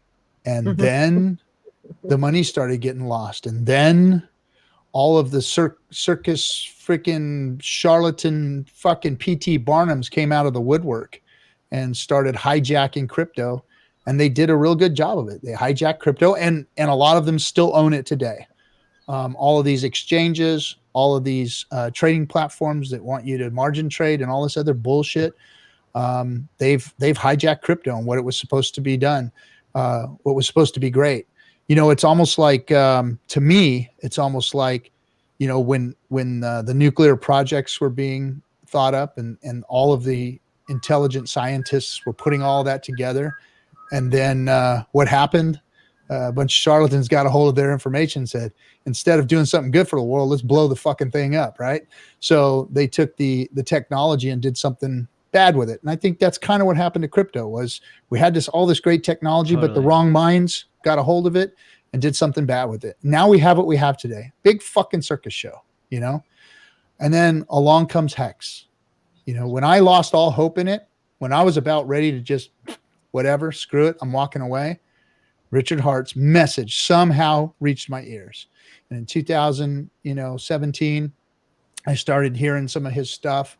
I watched him, get into a couple of fisticuff arguments with people, his Roger Ver interview, those kind of things. But I liked him, and I liked his heart, and I liked where he was going with things because he was very honest and open about everything, And some people might have perceived him as being a little over boisterous or whatever, but I saw him as being somebody who was honest in the space and was fed up with what was going on. And so he created a product called Hex. And he said, well, you know what? If crypto won't unfuck itself, I'll unfuck crypto. And here's what I'm going to do. And he started rolling something out, and it changed, it morphed as it was going along. But every step of the way, he was moving it forward, and it turned into something better and better and better and better as it went along. And then he didn't just throw something out there to make money. That was another thing that was really cool, was You know, when in the ICO days, you always had this really cool white paper. They spent a whole bunch of money on the website. They put a bunch of pretty faces on it and made them look all real smart or real freaking suit and tie-ish and all this kind of crap. And but Richard never did any of that. He just said what he was going to do. He gave you updates when he could give you updates. He pushed it back when he had to push it back and said it wasn't ready. And you know, he just kept being honest about the whole thing. And then when it finally launched, it was a completed product and it was everything that he said it was going to be. And all we had to do was get involved and sit back and watch and wait. And we did. We did for a year. And those of us here on this stream, we got involved and we watched what the Hex product did. And all it did was everything that it said it was going to do. It's never done anything else. There's never been any nefarious activity. There has never been any bugs. There has never been any downtime. There has never been anything wrong with Hex. It works. And it is the only thing in crypto that I've ever seen work like this. So that's why we all got involved. The community that I'm part of, all of the guys that talk all the cutthroats that are in the chat rooms, our chat room, this is what they talk about. This is what they stream about, is how Hex is a finished, completed product that has been audited more than any other crypto, that has been, you know, up more than any crypto, has been nothing close to being a scam like a lot of the other cryptos, or a rug pull, or a founder dumping on your head. I mean, some of the most respected cryptos out there have founders that literally dumped on their people's heads and told them that that's what they're going to do. And they've done it. And these people still buy that shit. Like, fucking keep whipping me. Yes. Hit me some more. Hit me some more. Like a battered housewife, right? Just keep giving it to me. Yes. Screw me again, sir. Dump some more coins on my head. Fuck my bags up. I'll keep buying it and keep buying it. We've never had that problem here. You know, we've had to fight was other people in crypto. That's the only battle that we've ever had to wage war with, was all the people fighting us and all the people calling us scammers and all the people calling us idiots. We got people out there calling us idiots.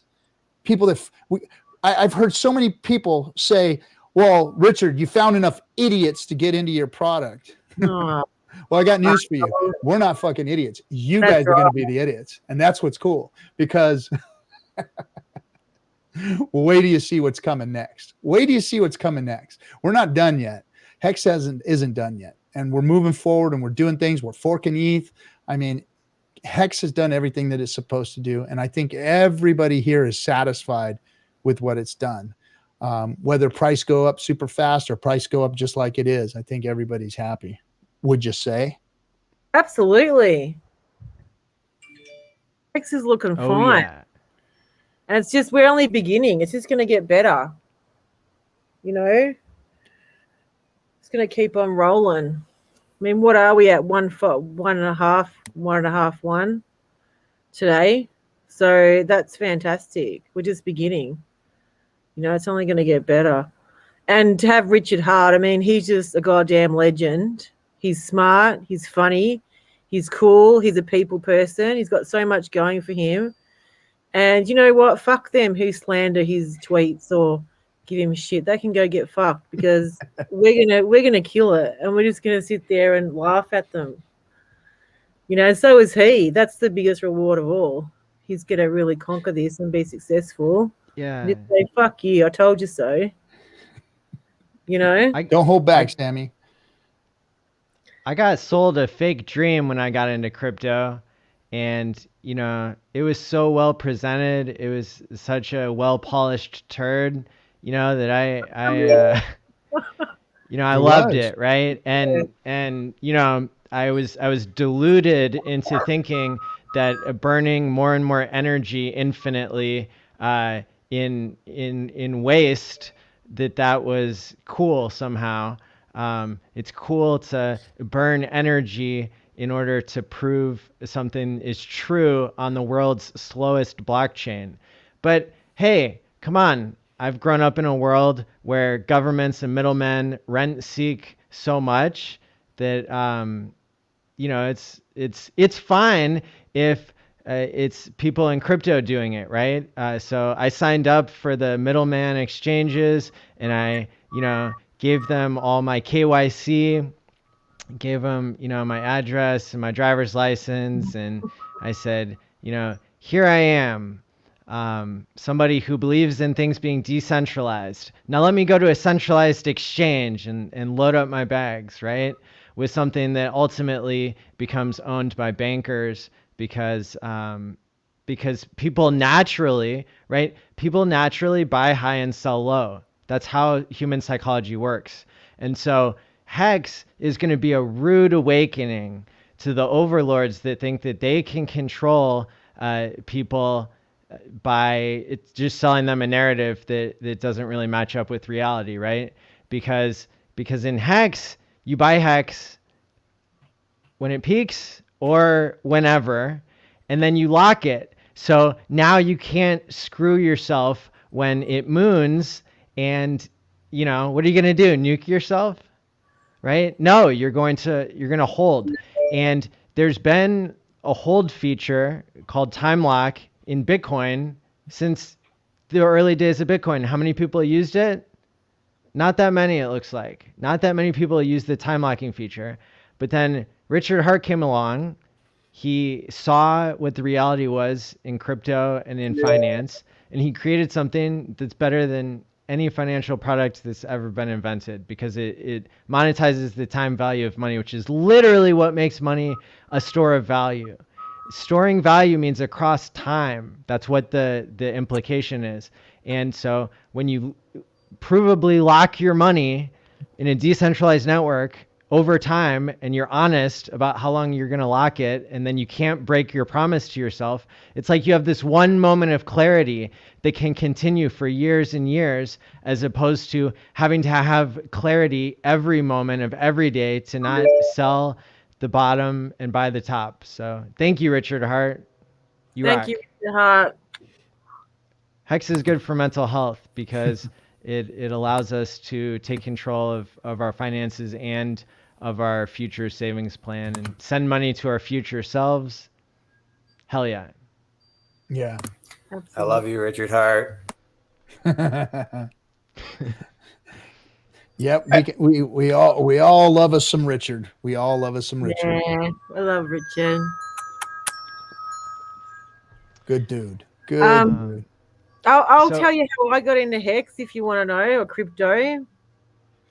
I want to know. Let's have it, Sammy. We want to know. So 2017, actually, but before that, when I had my kids when they were real young, one of them's 15 now and one of them's 11, so I'm a bit old. But yeah, I'd heard of it on the news and I'd seen it, and I remember it just jumped up, and I'm like, Jesus. And I looked at it and I thought to myself, I should get into it, but never looked into it. And then I had time, and I thought, I've got to look into this, and I ended up getting in end of 2017, right before the bull market. Started just getting on an exchange and putting money in, and putting money in this, that. And I'm like, oh my God, I was like, every day, $1,000 I was up. I'm like, shit, this is unbelievable. So I kept going, and, I as well got, I bought into some ICOs, which I got wrecked on, but I didn't spend too much money, so it's not too bad. And you learn your lessons, So basically I held it, and then, my family's saying, sell it. I'm saying, no, I'm not selling it. It's going to go higher. But lo and behold, we all know what happened in early 2018. It just dumped right out. So yeah, I was spewing, but I always thought, well, if we can do this once, you can do it again. So and I also followed Richard from the beginning, and just when I saw him, it was just like, oh my God, this guy, he's just full on. He just doesn't speak shit. He's down to earth, and I've got to watch every episode of his stream. So yeah, every day on the way to work, I'd watch him on YouTube and stuff. I have it playing in the car and stuff. And he told me he was bringing out Hex, and I thought, I wonder if I'm smart enough to actually get into that shit. And I was, and I got in, I think, about day 17, and Nice. bought a little bit. But geez, I wish I could go back and buy more. I remember going out on my break at work and having a look at the adoption amplifier and going, oh, because how you put your ETH in, then you go, I wonder how much I'm going to get when the day ticks over. I'm thinking, man, I wish we could go back in time. So around about that time, about March, that's when COVID kicked in. I started a new job, and then started working from home. So that's when I got really into the Hex community, which was awesome. I mean, I've made so many good friends. We've done so many cool streams and just had loads of fun. So it's been, I think, a saving grace really in lockdown, because lockdown was shit. We had one of the longest in the world here in Victoria. And I have to say, the first time I've taken, my mates online seriously, because I've never really gotten to that stuff before. But yeah, and so far, I mean, I'm so happy with my gains. And I mean, I'll just touch on it briefly because we've already said, Richard does get a lot of shit, and that's why probably Satoshi Nakamoto stayed private or whatever. But he deserves every credit he can get, and no one's giving him the credit he deserves. And I know he'll have his day, and that may not be yet, but he'll have his time to shine and tell everyone, I told you so. I mean, don't be daft. You've got no right to say some of the things you're saying to me and speak to me the way you're speaking to me, because it's just rude. You don't do that in public, on stream, or in person. And if he was there in the room, they probably wouldn't say half the stuff they would say online. But anyway, that's my story. Who's next? Yeah, well, That's awesome. That is dope. I'm pretty much new to crypto. But even before crypto, like the reason why I love crypto so much, and I would say the reason why I love Hex so much, but I hate banks, and I always hated banks and the traditional banking system and everything. I always hated it. If I can say like a little quick story, I remember when I was 19. I'm 31 right now, right? When I was 19 years old, out of high school and everything, I had a bank account. It was PNC Bank when I was living in Pennsylvania. And I remember one time I had these crazy overdraft charges, like crazy, in a span of like 2 days. I had I forgot what payment, I don't remember the exact details, but I had some big payment come out, and it was probably like $500 or whatever. But I had all these small payments, and I probably have $500 in my account, or maybe like 600 or whatever it was. But that payment came out, and it took like pretty much everything that I had in my bank account, not knowing that I had all these small payments coming out, maybe like going to the grocery store, or getting like, a box of cereal or whatever, going to the car wash and everything. So all these payments added up, and I ended up, for each payment that went over that I overdrafted with, it was about a $35 additional charge. So with all these overdraft payments added up, I had like about $800 in fees, like the matter of 2 days. And I went to PNC. I'm like, yo, I was spazzing because I'm young. Like that's a lot of money to me, That's still a lot of money to me right now at this age, But I'm like, yo, what's going on? Like, you guys send me all these overdraft fees, and they're like, oh, you didn't have the overdraft protection on your card, all set up. I'm like, yo, like, you know what I mean? I'm like, this is crooked, Like, y'all could give me like a one fee or whatever, but for each one.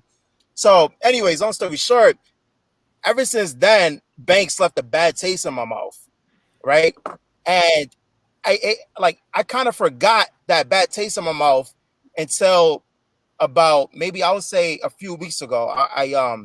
I started looking into life insurance, and I'm talking to the lady about the life insurance and everything. She's telling me what type of plan I would get, what my benefit would be, and my premium will be. And about a week later, she came back. She called me up, and she's like, hey, I got an email, and they said that you're not going to be approved for the rate that you're going to get, this and that. You got to pay a little bit more. And I'm like, why is that? I'm like, I have my health is good. They checked my health background, and she was like, yeah, well, it doesn't say exactly what it is. So she was like, you can call the number, because it's confidential, and you can find out the exact reason why. So, okay, cool. I called the number up, and I'm like, hey, like, I'm trying to get life insurance, and from what I heard from the broker, they said that it's going to be like almost double. And they're like, oh, well, yeah, the reason why we're looking at your credit history, and your how many times, like, or how many times you moved in the last 10 years and everything like that, like stuff totally not related to health. And I'm like, this is how you guys operate? It's kind of like it's a broken system to where I have to pay more to get less on my death benefits. And it was an IUL plan. What an IUL plan is, pretty much you could take out, it's like a cash value where you could take out from your life insurance, pretty much. and it accumulates over time. You have your death benefits, your living benefits, and your cash value. And I'm like, yo, like just because my past credit history and everything. So I just found that reminded me like how like crooked and nasty the system is. And going to Hex is like Hex, you like there's no credit. Like Richard Hart isn't saying, oh, so what was your credit score like? Okay. If your credit score is below 500 or below 600, you're gonna have to pay more for these T-shares. Not like that doesn't happen. So that's the reason why I love crypto and Hex especially, because everybody gets treated equally. There's no funny business going on. Well, see, the thing about Hex is it's not predatory. The financial world is predatory, and the crypto world is predatory. They're not there for you. Hex is there for you. And the way Richard built it, it's there for you. If you operate it properly and you pay the price of time, which is the most valuable commodity that you have, Hex is going to reward you. And it's a beautiful thing because it's so non-predatory. Because if you look at, so as you get into the banking system, so for young people, like the hardest thing to do is to start establishing yourself, credit and banking and all that. And especially if you live in the inner city, or you're not a very wealthy person, you don't come from a wealthy family, you weren't taught finance, you end up having to go to check cashing places. So you step down even another rung from banking, and the predation gets worse and worse and worse as you get into the non-banked. And then you go to third world countries where they don't even have a predatory banking system, where it's even worse for them. Crypto was supposed to help fix that, and Hex does. Hex is non-predatory. It's a non-predatory financial system that I don't see existing anywhere else in the world. You operate the contract, and as long as you are honoring yourself and giving yourself your time, then you're going to come out in the plus, and you're going to have a system that works for you and not against you, and preying on you. And that's the easiest way to explain it, because what you're explaining is a predatory system that I know exists. I mean, yeah, if it, like for instance, me, I'm established. If I screw up and I overdraft or I don't transfer enough money into my account, and I write a bad transaction, they're going to say, "Oh, we're sorry, RG3, you made a mistake. We're gonna refund that for you," and blah blah blah blah blah. But somebody who's just getting established, and you make one little mistake like that, it ends up costing you $100, $150 or something down the road, because everybody's coming after you, because the bank's not going to, back you up. And then the place that you tried to make the transaction through, they want their money, and they're going to charge you a fee, and everybody's going to charge you fees. And before you know it, somebody who couldn't afford it is in a worse situation than they were. It got themselves into a predatory situation. And that's how they make all that money, is on those people, making those small mistakes and taking all their money. True. It's facts. Big facts. Yep. What about you, Serena? What about your story into crypto?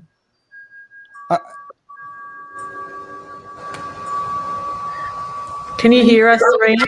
Sorry, I was muted. Like how I got into crypto, or your story with crypto and Hex.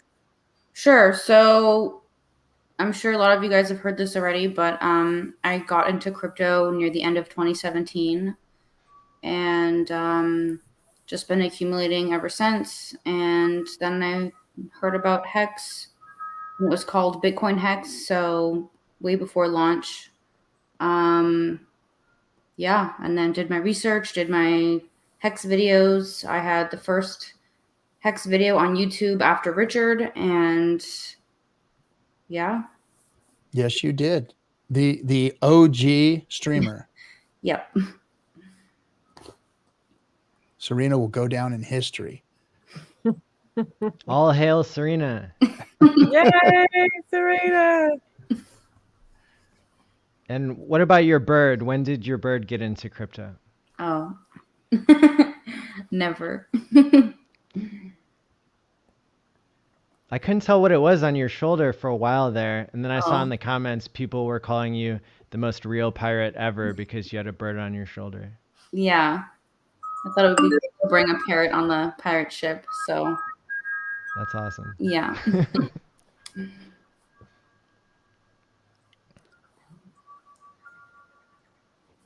What about you, Marcavelli?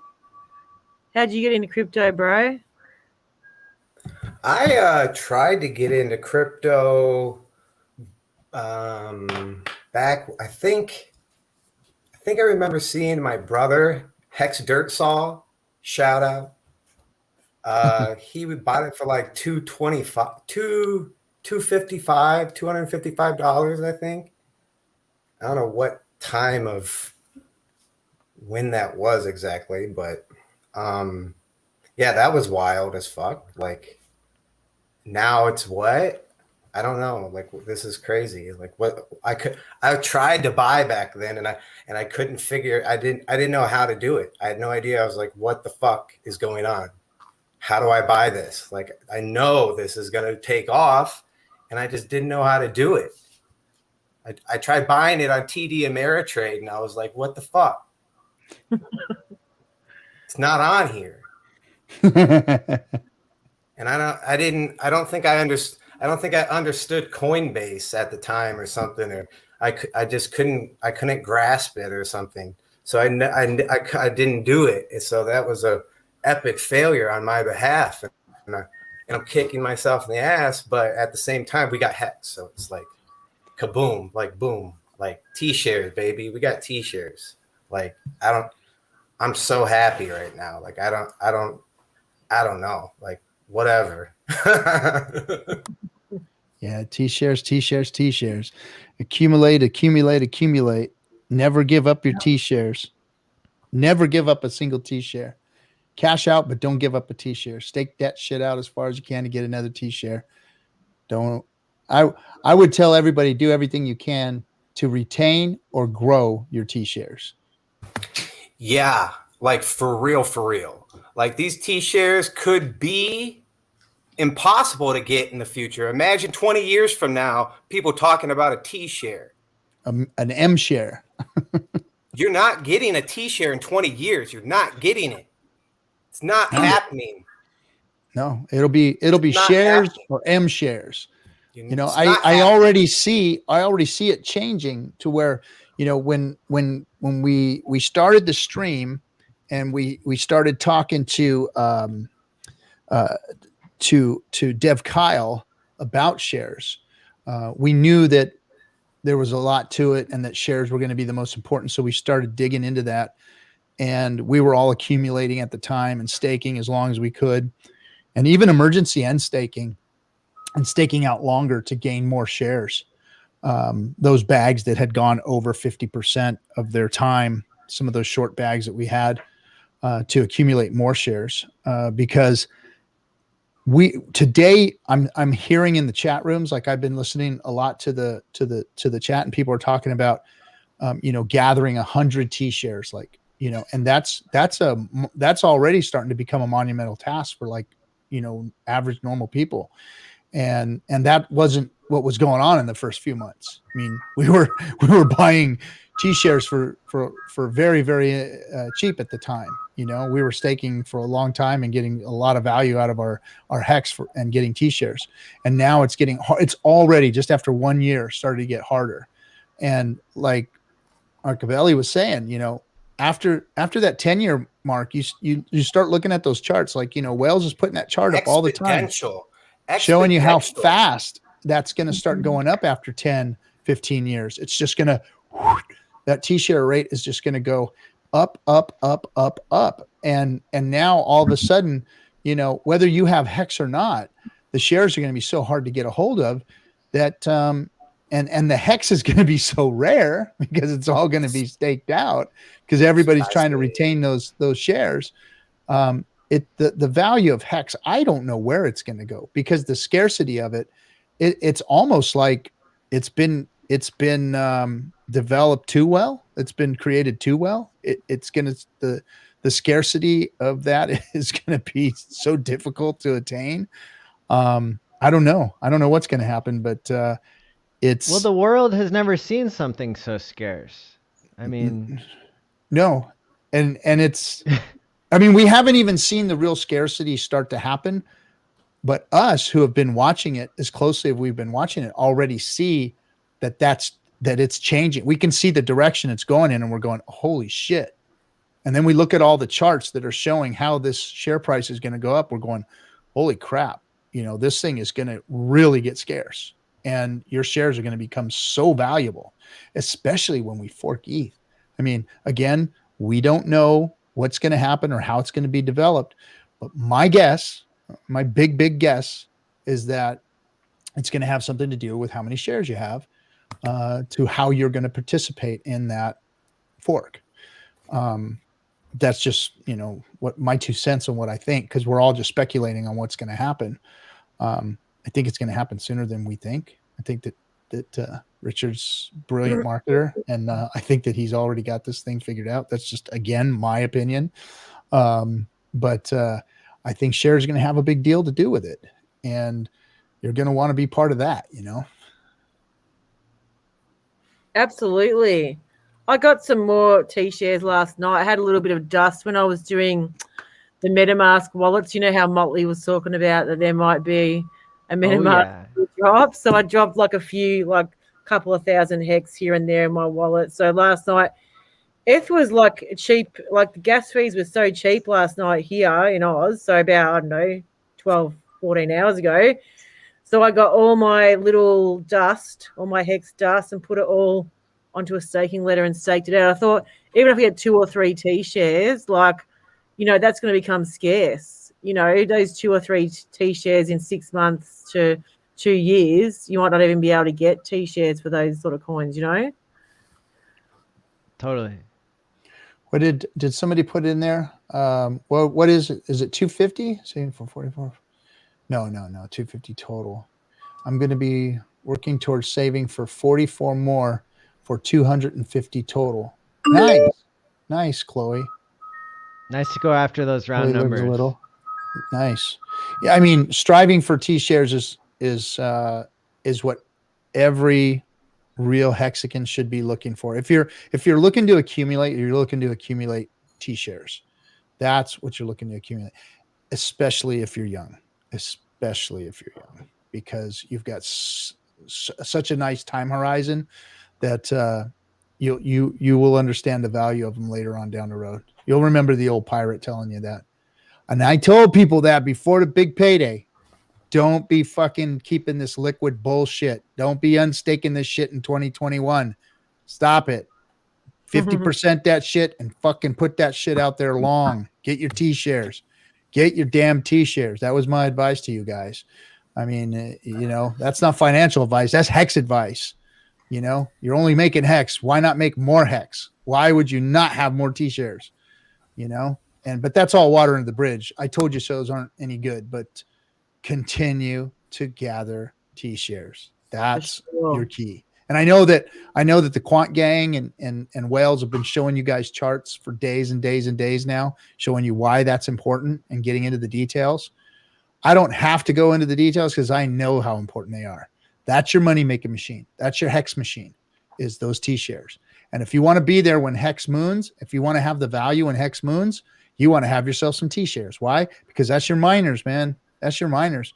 That's what's making your Hex. You know, you need those damn T-shares. If I can give anybody any advice in this whole fucking thing, is accumulate as many T-shares as you can. And if your time, and I'm not saying to dig into your pocket and hurt yourself, but if you've got a way to accumulate, if you're accumulating, then stick that shit out there for a long way so you get as many T-shares as you can. Absolutely. Okay, Hex, 25K Hex T-share by next year this time. 40 to 50K Hex T-share by this time 2 years later. That sounds amazing. What is the T-share price right now? What is the T-share price right now, guys? Are we I'll have a look on Twitter. Two something. Are we two something right now, or did we drop it varies against the dollar? by. It's like 17,103 like hex per T-share, so it'll vary per price of hex. So it goes up and down a little bit throughout the price variation. It's about 250, 262. Russ says $250. $262 right now, I think, is what Ross Hex is saying. I figured it was around 240, 250, but gosh, 262 already. Yeah, that's a big jump. It was just like 190 something last week or whatever it was, you know? Yeah. Like that quick. Yeah. 17,143 hex per T-share. We just hit like 17,000 not too long ago, like a week ago, right? So it's moving up fast. It's starting to move up fast. That number doesn't go down. That's right.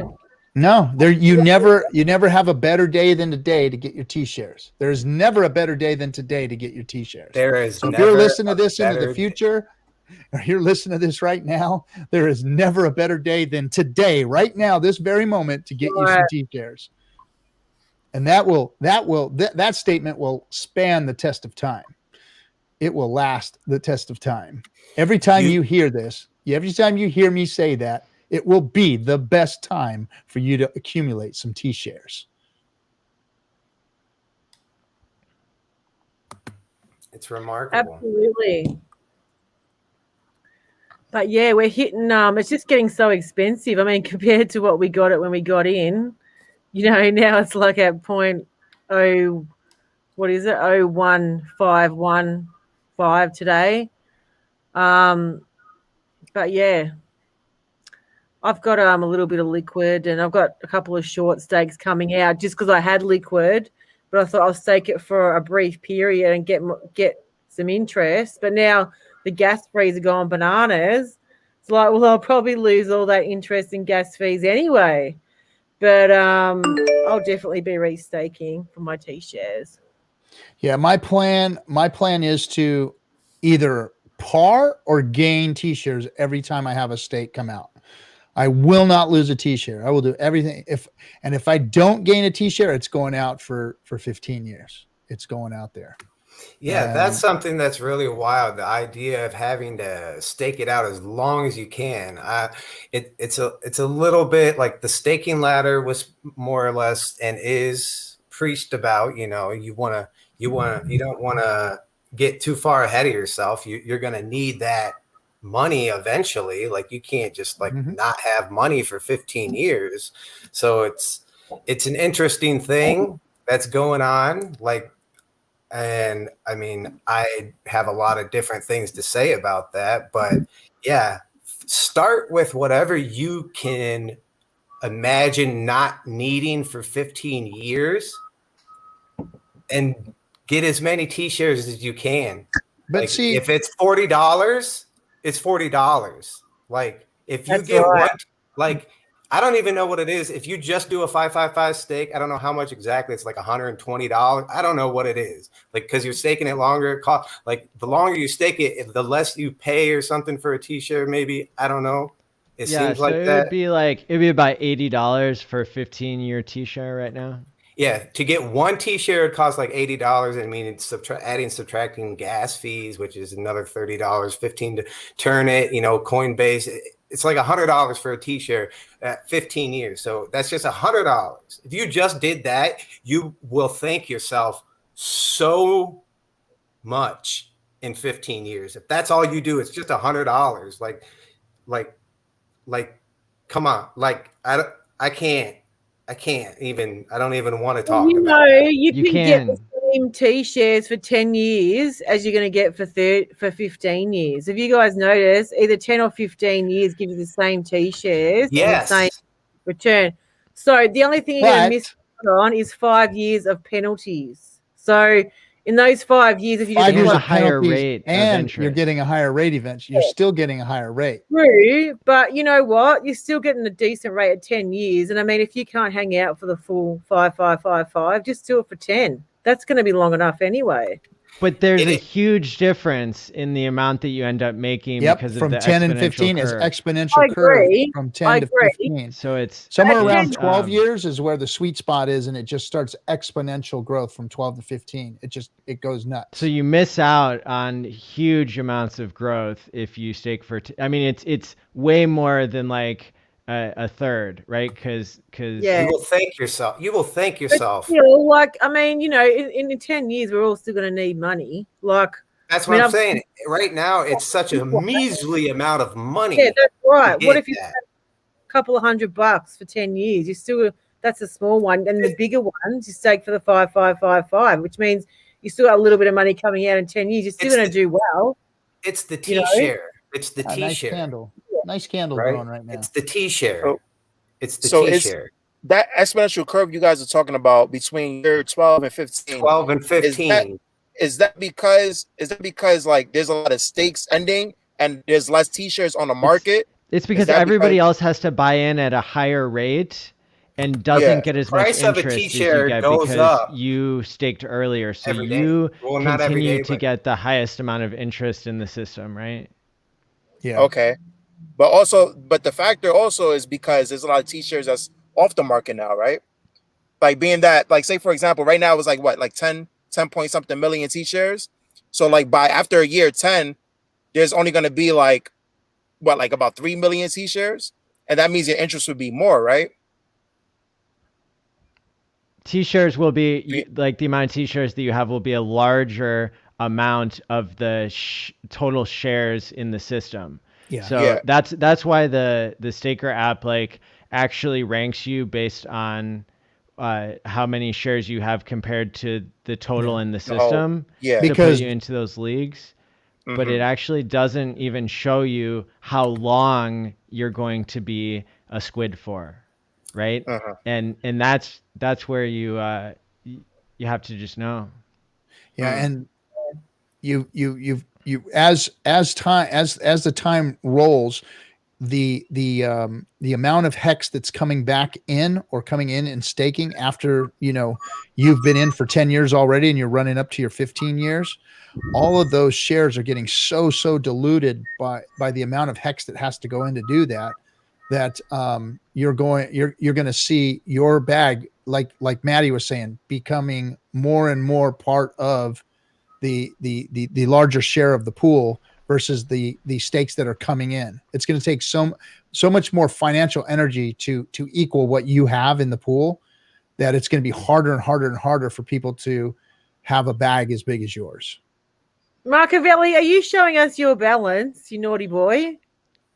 Yeah, I mean, I want people to know, like right now, I've got like 200 T-shares with what money I had, like after I knew like what was going on. I had like, I think I had $18,000 saved up. And as soon as I figured it out, I FOMO'd in as quick as I fucking possibly could. Respect. And I got as many T-shares as I could. Like I sat down and I thought, and I was like, okay, if I don't know what I need, like when am I going to be a millionaire on this staking ladder? Like, am I going to be a millionaire in 1 year, 3 years, 5 years, 9 years, 11, 15? Is it going to take 15 years? If it takes 15 years, I'm still getting this interest. Big payday is fucking already. I had a bunch of short stakes because it was just like already. If this just keeps going where it looks like it's going right now, like That's crazy. that's like 60. That was like 60% on like a 1 day stake. Like people were, and then the OA came in. Who the fuck's the OA? Like, what's going on right now? That's the homie. like what's going on right now? Who's the like T-shares, OA? Like, I don't even know. Like, one moment of clarity is all you need.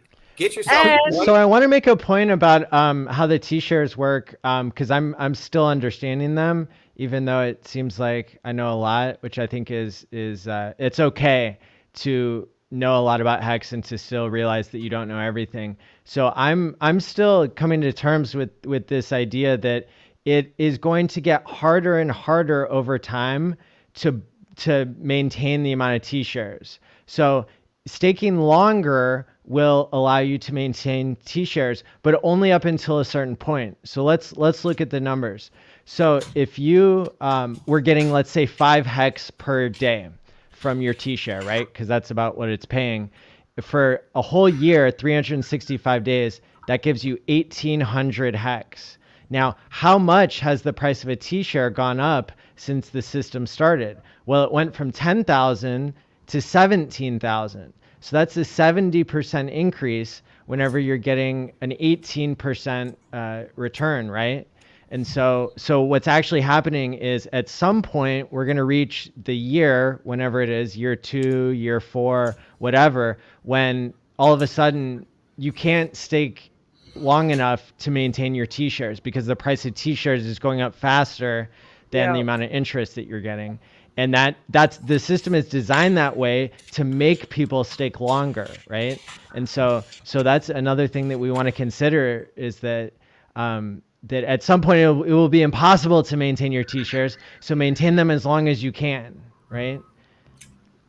So y'all summoned me because I'm trying to work over here, and I didn't turn the cap off because I was hoping he was going to cry at some point. Summoned me back in. Who summoned you? Yeah, well, y'all, okay. Let me bring some game theory back in here. So, thanks, Toby Wan. Okay, so was it now I've got in the private chat, I can see everyone's names. Was it Mac or Machiavelli that was asking the question? Or I'm sorry, God, I can't see your names now. Sorry, too many windows. Machiavelli, who was asking the question on the T-shirts? It's super simple, but it's really nobody really asked a question. We were just talking about it. Sure. So the reason that a T-share expires and the second that it unstakes, it triggers the window. There we go. Now things are popping up. So we got Sinclair and we got Machiavelli. So we look at like what is it? X.Vision, right? And we can see like these big scales on where all the big stakes come in. As those guys good account or unstake or bleed out, the time bomb has been launched on when the ratcheting up will happen. They can't escape it. They either bleed out and pay the staker class. They good account and don't pay a taxable offense. But those shares have now expired, which means that the T-share graph goes up and to the right, ever so slightly. Anytime that anyone unstakes bigger amounts, the code says by de facto, you can never buy a T-share for the same rate that you got in at. So that is your whale window. So when those big whales unstake, the T-share value should quickly encapsulate up.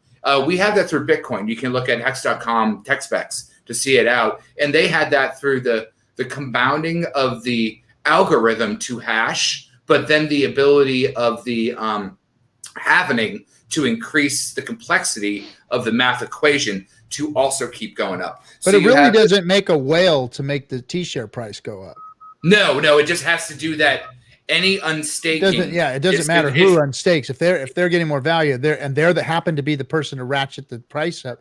They happen to be the person that ratchets the price correct. Up. But it's just like so a submarine displaces water based on its cubic feet, right? It's total volume of space, and that's the problem we see with the ship stuck in the Egyptian canal right now is that it turns sideways versus its volume. So volume technically matters on how something has a throughput. So anybody unstakes. If it's a lower amount, you're worried about gas. But if it's a larger amount, technically you're worried about your T-share price because all of the rest of it's going to ratchet based on the volume of everything that's doing. Because all of it has to have game theory. All of it has to have code. All it has to have metrics. And once you understand those metrics is where the good juicy stuff happens. That's why those 5555 stakes are so important. You don't get bonuses on them, but you get the eclipse on the fact that all of those so if you take a 555 stake right now,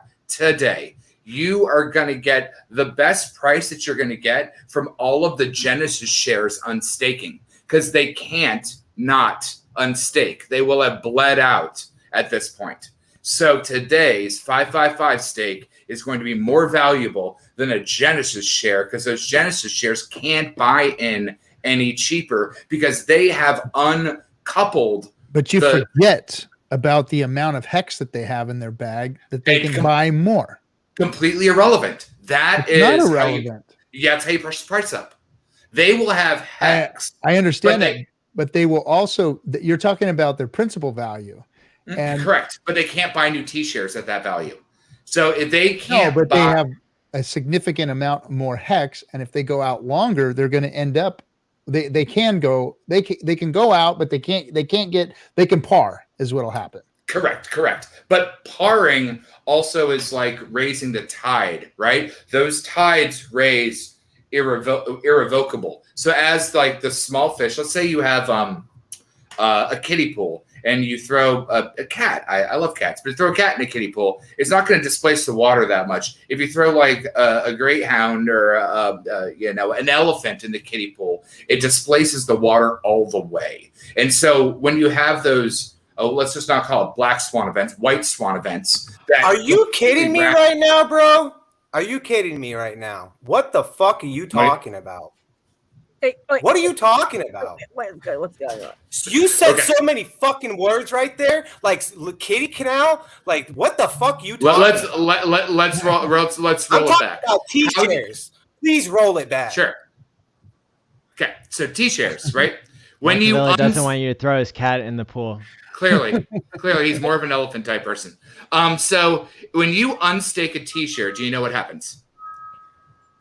Yeah, an algorithm does the math and says, hey, you've made this much ROI, and it's going to cost you this much to get that many T-shares again, and it ratchets it up.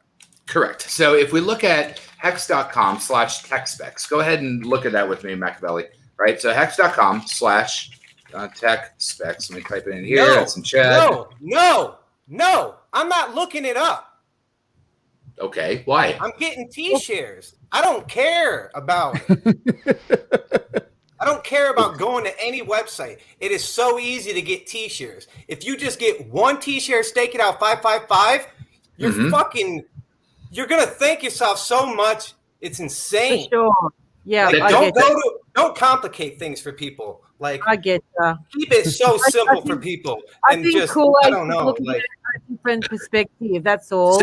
So you know that the TechSpecs.com and the staking.com are technically the same website. Just one has a front end and a back end. So, but yes, you should make it simple. But you should understand where your money comes from, so you understand the true value of money, right?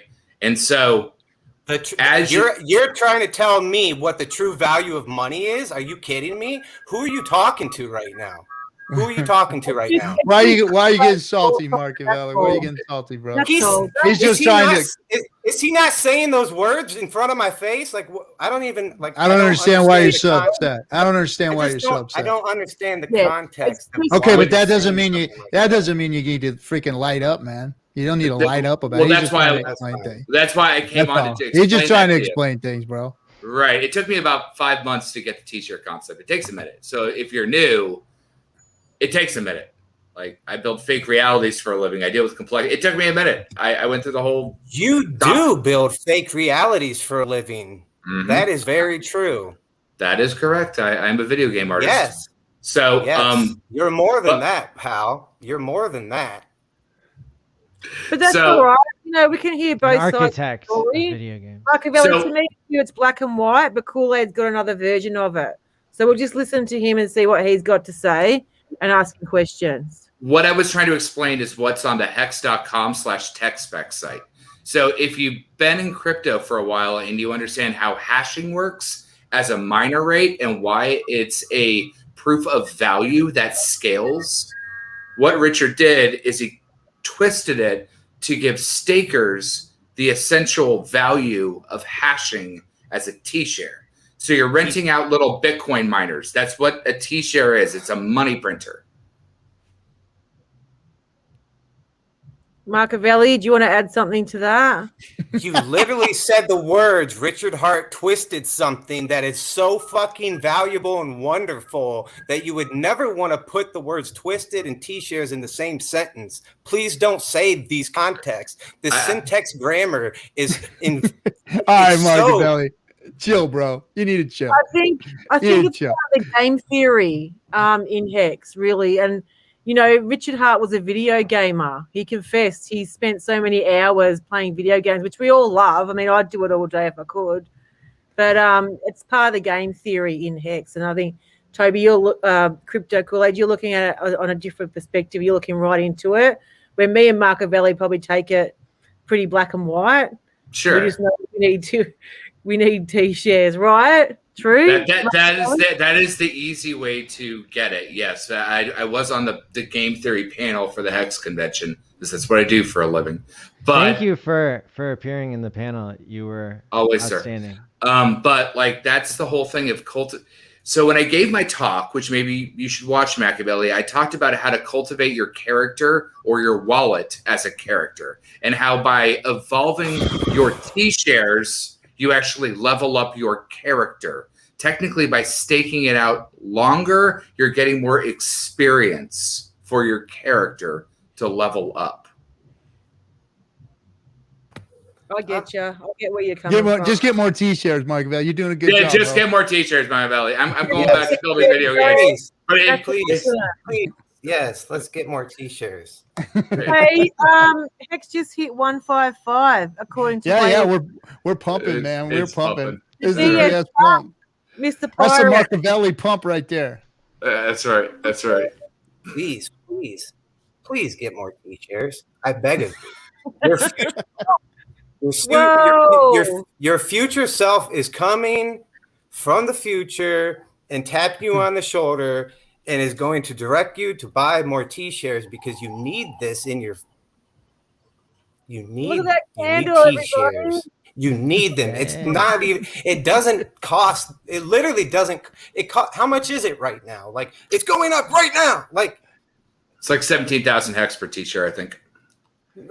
The price is going up. Like right now, it's going like, and I wish it would go down. Like. I didn't get my stimulus check yet. I want to get more. But the T-share price and the Hex price are two vastly different things. T-share price is the most important, though. Oh, Hexander.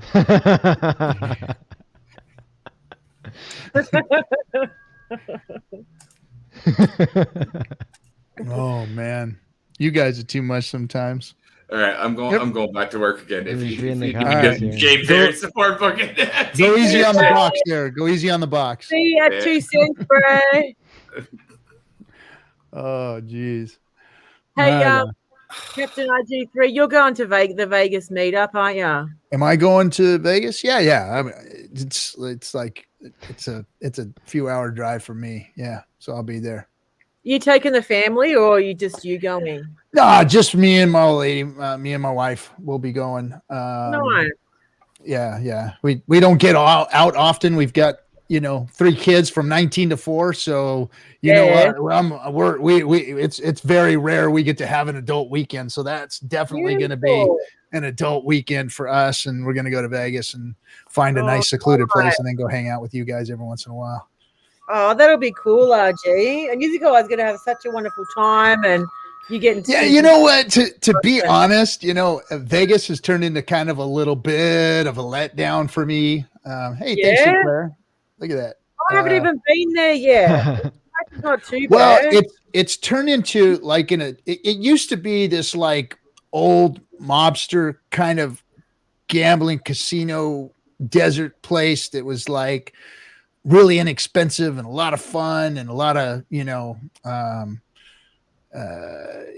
was really cool. And then it started turning into like this this Hollywood kind of just everybody piling in, and they tore down all the old casinos and they built all these new fucking Disneyland looking casinos and Paris and the Excalibur and all of this shit, and pirate ships out in the streets and big giant monster fountains. And and the streets got blocked up and everything got real crowded. You know, not to sound too salty, but it's still fun, especially like, you know, you know, you're single and you're out there with the friends, you know, girls or the guys out there hanging out and just partying in the pools or partying in the, you know, in the casino clubs and stuff. But it used to be a different kind of place. So, but it's still a lot of fun. It's still a lot of fun. Don't get me wrong. It's just, you still get free drinks at the casinos over there. I think they do. I think they do. I mean, I remember, you know, all the time. I haven't drank in a long, long time, but I remember, you know, you used to just sit there and play on the blackjack table or the roulette, and they'd bring drink. They'd order drink. Yeah, it's a psychological tactic to get you to keep gambling because they want you drunk. They only take your order if you're sitting at a table or a machine and gambling, and then they take a super long time to come back. Yep. So during that amount of time, you've already gambled way more than it would cost to buy your own drink. Yeah. And then they finally give it to you, and now you have a drink to lower your inhibitions and gamble even more. All right. I heard years ago they also gave you cigarettes, drinks and cigarettes if you were gambling at the tables. That's pretty good. The other thing, they do a lot. They have a lot of different tactics. So first of all, they close everything off so you can't see outside. So you don't know if it's night or day. And there's so much action and lights and everything going on, you can't tell if it's night or day. And there's so much noise that you can't tell if it's night or day. They pump oxygen into the rooms so that you will actually feel more energized and continue to stay awake and continue. Nice. They do all this stuff just to keep you in that casino. They want you in there. You know, and free food as well. Yeah, I heard free. Well, food. like, I mean, you used to like go down there and they had like 99-cent steak and eggs, and you can go get breakfast. So 99 cents, you get a fucking steak and eggs. And some hotels they give you comps too. Some hotels, and sometimes they'll give you comps based upon. And now they market though. They used to like if you just sat at the table all night and drinking and playing, then they just. You know, the pit boss would just comp you, you know. Yeah. But now they literally tally you now. They're like, well, you gambled this much, you checked in this much, and they literally tally everybody before they give you comps. What's killer is the resort fees too. The resort fees are killer because you don't even really use the resort, you know, the resort areas like the pool and stuff, or some people do, but you know, they'll tack on like extra $250 for your stay on resort fees, which is like, yo, I'm not gonna even watch like HBO in the hotel, like I'm gonna be out, you know, it's kind of crazy. But that's how they get you with it. Yeah, but they get is it real? If they're giving you free steak, is it real beef? they don't. You don't get too much. It's not easy to get good free food there anymore. Like you go to a buffet, which I mean, their buffets are freaking amazing. They're like $45, $65. You know, I've always told everybody. So there's a real like a hidden gem. At the Rio, there's a steakhouse, and I believe it's still there. But the Rio has one of the best steakhouses in all of Vegas, right in the casino. It's hidden; you can't even see it. You'd walk past it, you wouldn't even know it's a steakhouse. But if you do find it, it's at the Rio. Best steaks in all of Vegas. I mean, you get a nice steak or rib, the picanha, the Brazilian picanha steaks. They got great food in there. Now you got to pay for all that stuff because there isn't as many free lunches in Vegas. Now you can get a lot of good, like they do a lot of comp on the airfare. So like the hotel subsidize the airfare. So if like you stay in the hotel, usually you can get a cheap flight in the hotel. That's why it's so cheap to fly anywhere to Vegas because you know you get a deal on the hotel and the flight. Because like again, what Maddie was just saying, they want you there and they want you on that table. That's what they want. You know, and they don't having lose you there money on that table is the best. They don't lose money with their investment in you, right? They don't build this giant oasis in the desert without making money off of it. You know, they're not giving away money like Hex is, right? Like Hex, you know, was free for Bitcoin holders, you know, and now you own a money printer. That's not what they're offering in Vegas. But we'll be there to keep each other strong and to enjoy each other's company at least, right? Absolutely. It's going to be so much fun. And you should be able to get some good deals with, everything going on sale after COVID. So hotels and flights and that. I looked at a flight just because I thought maybe, and it was like $2,000 to LA, just one way, and $2,000 back. I mean, that's a lot of money for a weekend. Do they have direct? They don't have direct flights to Vegas. They will. I think once we open up, because our international borders are closed, we've got less flights. So when the flights get back into normal, you can usually fly to Vegas for about $1,000 Australian. So that's probably about, I don't know, 900, eight something US. That's not bad. Yeah, it's not too bad.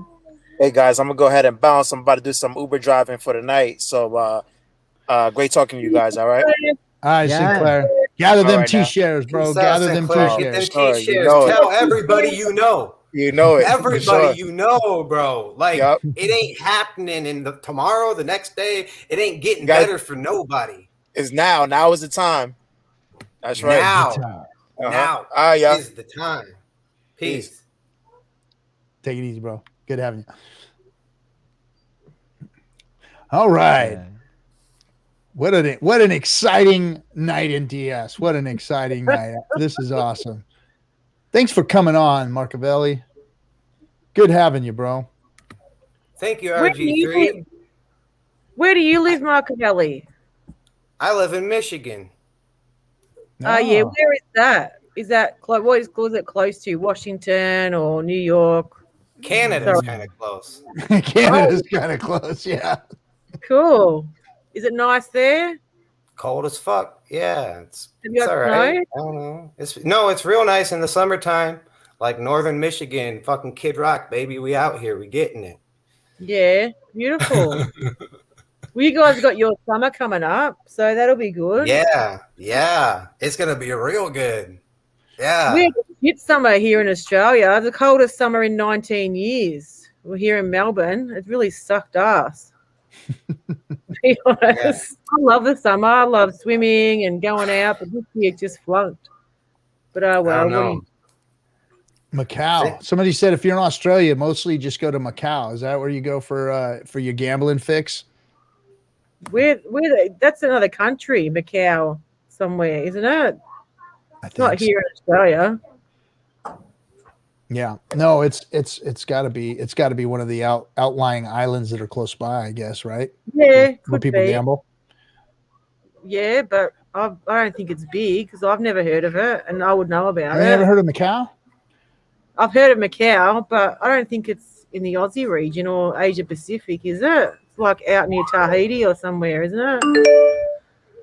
I wouldn't know. I'm bad at geography anyway. Oh, Macau's in Hong Kong. It's in Hong Kong. It is in China. Okay. Aussies go to Indu. What the fuck is Indu? Indonesia. Oh. We go to the Gold Coast. They got a nice casino up there, but you can gamble in every state in Australia. Got the pokies and big casinos. Yeah. Oh, high roller. Maybe we can get a Hex meetup out there one day. Yeah, we got to go to the move it around. Yeah, you got to go to the tour. Gold Coast. You guys will love the Gold Coast. Heaps of pretty Australian chicks and nice casino, nice hotel, beach. You'll love it there. Theme parks. You'd be right at home. Yeah. Ooh, look at that pump, baby. Look at that pump. Yeah. What's happening? We're pumping. We are pumping. That is a nice green candle. Moving on up to 158, baby. 158. Nice. It's not going to get easier for anybody. Without T-shares in their life, I don't see a future. Personally, I mean, what are you going to do? What are you going to do? I mean, you're getting a $2,000 check or something a month now or something. Is that what they're talking about in America? I don't know. Is this where you're putting your faith? I don't know. There's like math, there's game theory, there's Richard Hart, there's the continuous podcast like chat, like T.me, like people are in there. I got to talk to Richard Hart the other night. Like I did not think that I did not think that was going to happen. Cool. Like I started watching these streams. I didn't think I was going to get to talk to Maddie. I didn't think I was going to get to talk to RG3. Like, I did not think this was going to happen. Like, I'm so pumped. I was talking to Cream like crazy, like fucking out of this world type stuff. Like, I was not expecting this. Like, but I think Hex people kind of get it. T-share people fucking get it. Hex people kind of get it. T-share people fucking get it. Hex people are cool though. You guys got Hex, like you guys got Hex, but I mean, I think it's a different level of person that's grasps T-shares. It took me a while, and I'm kind of an anti person. No. So, yeah, I am a little antsy. So like when I pulled the shit out of me, it took me a while to figure it out. Like it did. Like I listened to Richard Hart. Like I mean, I didn't,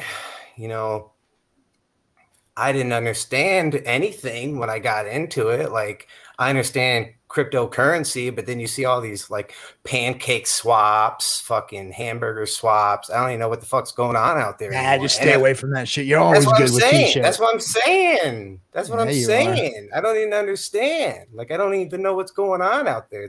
It's a now you get world. it. I mean, it's just like Bitcoiners and Bitcoin miners, people that hold Bitcoin and people that mine Bitcoin. I mean, it's just like shares and Hex. It's the same thing. If you own shares, you own the miners, you own the printers, you own the money machine, you own the Hex machine. And the people that own Hex just own what we're printing, right?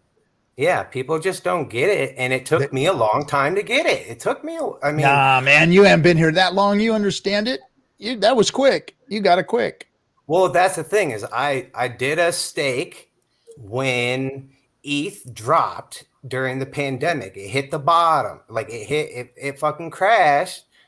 We get this pandemic thing going, and it's like, oh fuck, like $80 or something. I lost that. I mean, I had to have lost a couple G's maybe. Like, and I mean, I'm not fucking I'm a working class proletariat, like in a kitchen, like making dog shit basically. I mean, you make more money when you're on, unemployment. Like, give me a break. What trustless interest. This is functioning mental health into a code that makes you generationally wealthy. I don't. Oh yeah. Yeah, you need T-shares in your life. That is for damn sure. That is for damn sure. Machiavelli, we've all been there. We've all had shit jobs, mate. But you know what? We do what we have to do to survive. And Hex has given us the opportunity to grow and do better things. We just got to wait until the time's right and our lives are going to change, But you're not the only one, mate. We've all been there, Yeah, it just takes that. It takes one moment of clarity. It's all it takes. One moment of clarity, exponential growth. What's exponential growth? Richard Hart says something. He says so many things. He's on this. He's on it. He's on it right now. He's on this. He's doing it. Yeah, he's so maneuvering. Smart. He's moving so quickly. It's ridiculous. Like you think I'm moving quick, bro. You think I'm moving quick. Richard Hart's got things going on. He has. He's so clever and he's spot on. He's really got his head together. He's smart. And I believe what he says. Oil. Omega-3. That's Maddie. Omega-3s. My doctor just told me that I needed more omega-3s in my life. Yeah. Everybody does. How much like insulation in the wires? Like you need that shit. 25% of the weight of your brain is supposed to be insulation that's made from omega-3. Yeah. Why don't MCT? people know? I take MCT oil. I drink it in my coffee, so I do a lot of MCT to try and get my brain working right, man. That's my thing. I think I need to take more. And iron. Take iron, multivitamin. Oh, that's you ladies. You ladies need that damn iron. Yeah, fish That's oil. I important. used to take it, but gee, it tastes like shit. Like I mean, I don't It's better now. Well, now they got better things that you can take. Like I said, an MCT oil is another good one for you. is it? I don't know, but I don't eat fish in general, And C60 oil. Yep, Blue Bum's got it. Yep, C60 and I baby. can't stand it. Like I just smell it. And CoQ10. Yeah. Oh, gross. There's Can I kinds pop- you can get that don't smell. Omega-3 definitely changed my life. So Can I Yeah. pop just Check it one quick thing in the Yeah. conversation? Lay it in there. Lay it in there, Marcavelli. Like, so there's a lot going on, right? Shit, fuck Rick- yeah. Richard Hart's operating better than anybody you've ever met personally. Like, you personally probably don't know anybody like Richard Hart. He's doing insane and thinking, and he's got a lot of money, and he's got it working for you with these T-shares. But anyway, beside that, I'm getting a dog. Guess what the name of my dog's like? I didn't pick the name. It's already got the name, and it just like popped up like, hey, here's a free dog. Like, guess what the name of my dog is that I didn't pick? Like, it's just like, Richard. hey, Is it Richard? it's Poseidon. Ah, no cool. way. Whoa. And it's just like, here you go, buddy. Like, I What didn't kind of dog pick is it? It's a Bulldog XL pit mix, something pit XL bull American. I don't know. Of course. It's what I something crazy imagined. like that. Cool. It's That's a cool like, name. I'm pumped about it. I'm really pumped about it. But that's just like one more thing. It's like, things are lining up. Like, I keep seeing it like all the time. Like you tune into the fucking channels, like Hexo, like they start talking about, breathing exercises. Maddie starts talking about getting your 369 fish oils. And then the other guys in the Discourse Syndicate, they talk about, helping you in other healthy things like eating more fiber. I'm hearing a lot about. And then, I don't know you can't disperse too much about what goes on in the T.me chats or what's going on in the continuous matrix of chats and people that are popping in and out of your own existence. Like, it's phenomenal. The community is one of these things that raises the price of everything in Hex. This is one of those things. And it's continuing to grow. It's a continuing operation of understanding. And they can't stop it. Like Diddy said. For sure. Absolutely. Well, it's like your dog said. meant to be. His name's Poseidon, and everything's falling in place for you, Marcavelli. Hey, can I tell you a quick story? I'm in Hexback's Facebook Hex group, and actually we had a guy reach out, and he's a psychic medium from Canada. And I said to him, how'd you get into Hex? And he'd said he does this astral viewing, remote viewing. And he said that he had this vision of this bucket with Hex in it. And it was the only one still standing. And that's how he actually got into it, Hex. And now he's, right in. So that was really interesting. Some people need a vision from God to tell them to buy Hex. What is it going to take for you to get that moment of clarity, to get at least one T-shirt 555? It's like $100. Just understand what's going on right now. It's so far beyond your comprehension. If you're just getting into, cryptocurrency as a whole, you're not going to get it. It took me a long time to get any understanding of anything of what the fuck's really going on. Like, you're not going to get it. You're not going to get it in 15 years. and it's going to pass you up again. I mean, on any level we could talk. Like, this is happening on every level. Like, in your mind, in your body, currency, like there's exponential math growth, game theory. Like I don't, the community, you know, day to day, I'm learning more in Hex than I've learned in my entire life. Like, serious, like it's mind blowing day to day, like mind blowing stuff is happening, like talking to these people, understanding, like, they're so good in so many different fields. Like, where else are you getting this? Where else are you getting that? And what is rug pulling with a 555 stake? Like a billion hex is staked out for 10 years, 15. I'm pretty, they did the 15. I'm pretty sure it's the 15. I'm about 100% sure. They did a 10 and then they did a 10 and then they did a million. 15. Yeah. They did a 10. 10 million and 750. Wait, when did they do the 10? When did they? 10 million was right after it unstaked. Did they do the 10 year before the 15? Yeah. Exactly. 10, then a 15. Exactly. Exactly. He didn't get it yet. I think that guy got it. I think that guy. I don't know.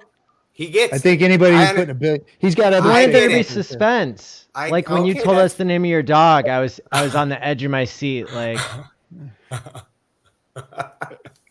you want to see a dog? Let me. So I have a dog. I had a dog, like Machiavelli. What he's talking about. My dog was called an Ambolneo Mastiff, and he passed away right there, right when COVID happened, right when Hex launched. I lost him, but this was my boy Maximus here. He had green eyes. He was a mix between Ambolneo. He was a American Bulldog, Bulldog, Mastiff, 3 different Mastiffs and 3 different Bulldogs. They're called Ambolneo Mastiffs. My friend invented the breed, and that was my boy. Oh man, I miss that guy. Yeah, I'm so pumped. Like, I've wanted a dog. I had a dog when I was like real young, like 4 or 5, I think it came. Like, I got to name it Tuffy, and I love that dog. He had a whole litter of, and you know, I don't have that dog anymore, but I'm getting a new dog, and it's gonna be sweet. Like, I'm pumped. It's like tomorrow morning, like getting a new awesome dog. And I don't want to rub it into anybody because I've had a dog die too. Like, yeah, and it's so tough. It's so tough. It's tough. But you know, I've also got, you know, 2 kids, so it's like it's gonna teach them about, you know, the life lessons of taking care of things, like, you know, how. Yeah, Blue Bum. You could breed dogs into different. You can breed different breeds into dogs and get the results that you're looking for. That's how every dog was actually brought into existence, was human beings messing with their genetics. So yeah, that's what you can invent a breed. It takes many years and many different lines. You have to breed certain lines in order to get those dogs to be AKC or NKC or whatever it is that whatever agency you go through. But you have to breed those dogs in a certain way, breed certain lines, and then mix those lines. And at a certain point, you end up with a dog breed that you can register. And the Ambolneo Mastiff is one of those. I believe it's an NKC breed. But yeah, my good friend invented that breed of dog. Wow. Amazing. Yeah. I would get another one, but I can't go through that again. I'm done with that. We've still got 2 dogs, but I don't want to get another one that I'm that attached to. I really like that guy. Do you have to have a permit over there for more than 2 dogs? No, you don't have to have a permit. Certain counties have certain dog breed kind of restrictions, which is just bullshit. I mean, now they're starting to change that because, you know, of course, the pit bull got a real bad name. because of the dogfighting thing that was going on. California was kind of a little bit plagued with the dogfighting thing, so certain breeds were demonized because of the behaviors, and then a lot of the, I guess you can call it the gang element or whatever, like to take these dogs and turn them into attack dogs and whatnot. So they just got a real bad name. Yeah, because they look like they do. They look tough. They look beefy. They look so ridiculous. Like I didn't know. Like this, it looks like it's gonna. Oh, you're looking at the amble? No, I mean my wife's been watching videos about them all day, and like there's a whole community about those specific dogs, like, and it's crazy. Like there's it's a tough kind of dog. Like it's bred like kind of the pit tendencies out, because my grandfather he had a pit and it was a rescue and it was fine around people and stuff, like pit, I mean whatever, but I mean it just, you couldn't have it around another dog. But they're game bred, so they have no flight response. They have a fight response. They don't have a real flight response. So when they see aggressive action, or somebody takes aggression against them, or something triggers them that reminds them of prey or something like that, then they do their fight instinct does come out, and that's why game bred dogs are treated like they are, because they've had that bred into them, or they're game. But a lot of you can take a game bred dog and raise that thing up to be like a damn poodle. I mean, I've literally seen game bred dogs that are, just because of their environment, have turned into poodles. But if you breed that behavior into them, or teach them that behavior, and then turn them loose on their triggers, then you get that type of situation. And that's where all the dog fighting came in, because they bred those dogs to react to that situation, and then they turn them loose on each other, which is, I mean, freaking horrendous. It's a horrible thing. But it's part of a human being's past. We like to do shit and manipulate things, right? Isn't it what we do? Whoa. Oh, look at that candle. Look at that 156, guys. 156. Wow. This is your future self speaking to you. Get T-shares, get them as quick as you can. The price, it's not getting cheaper. It's not getting cheaper. If it does, oh my God, I wish it did. I almost should just start fudding the fuck out of Hex so I can get more. It's like people do that. I'm so sick of it. I'm sick of it. Like it's like, I mean, I've got my staking ladder. Like I'm prepared. I could be a quadruple freaking whatever, have a lot more money than I can imagine, but literally, if you get in before the conglomerate of banks, which is what is being designed right now, so the liquidity is low, so it's like if you do have a huge bag, like these certain people that are a lot fucking smarter than you, I'm sorry to say, but they're trying to get into Hex before you, and you don't have the smarts to figure this shit out. I've been spending a lot of time figuring this shit out, and I still don't get everything, but take a leap of faith, have a fucking little bit of clarity. It's not gonna, financial advice. Where are you getting financial advice from? Like, I'm not talking to people that get T-shares. I'm talking to people that don't get fucking anything. Where are you getting financial advice from? YouTube? I don't know. I mean, that's where we're at right now, bro. So go easy on us, man. Well, that's what I'm saying. But that's what I'm saying, though. It's like, do you have a financial advisor? I don't have a financial advisor. I don't have a team of lawyers at my back working night and day to fucking make me wealthy. Yeah, no, that you do in Hex. You literally do in Hex. You've got the best team of minds building a community, taking care of you, like. Gang. So yeah, it's wild. Yeah, continuous podcast and TME. Like I can't even imagine. Like Sammy, like get Kareem talking. Fuck out of here. So Where was I? I'm looking at Twitter. Sammy, that was one of the greatest comebacks ever. Suck on our mad gains, you said. That was good. That was really, really good. It's true though. They can block it on our I blocked that guy right off the bat. I don't have time for that shit. You guys got into it with him. Okay, I missed it.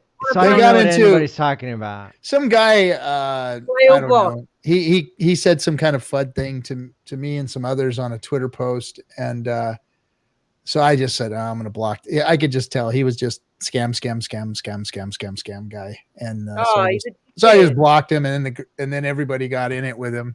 They enjoyed it. It was a cool little fight for a little while, I guess. But there's something going on, and I haven't read it all completely yet, but. Adrian Eisen just posted something 4 minutes ago.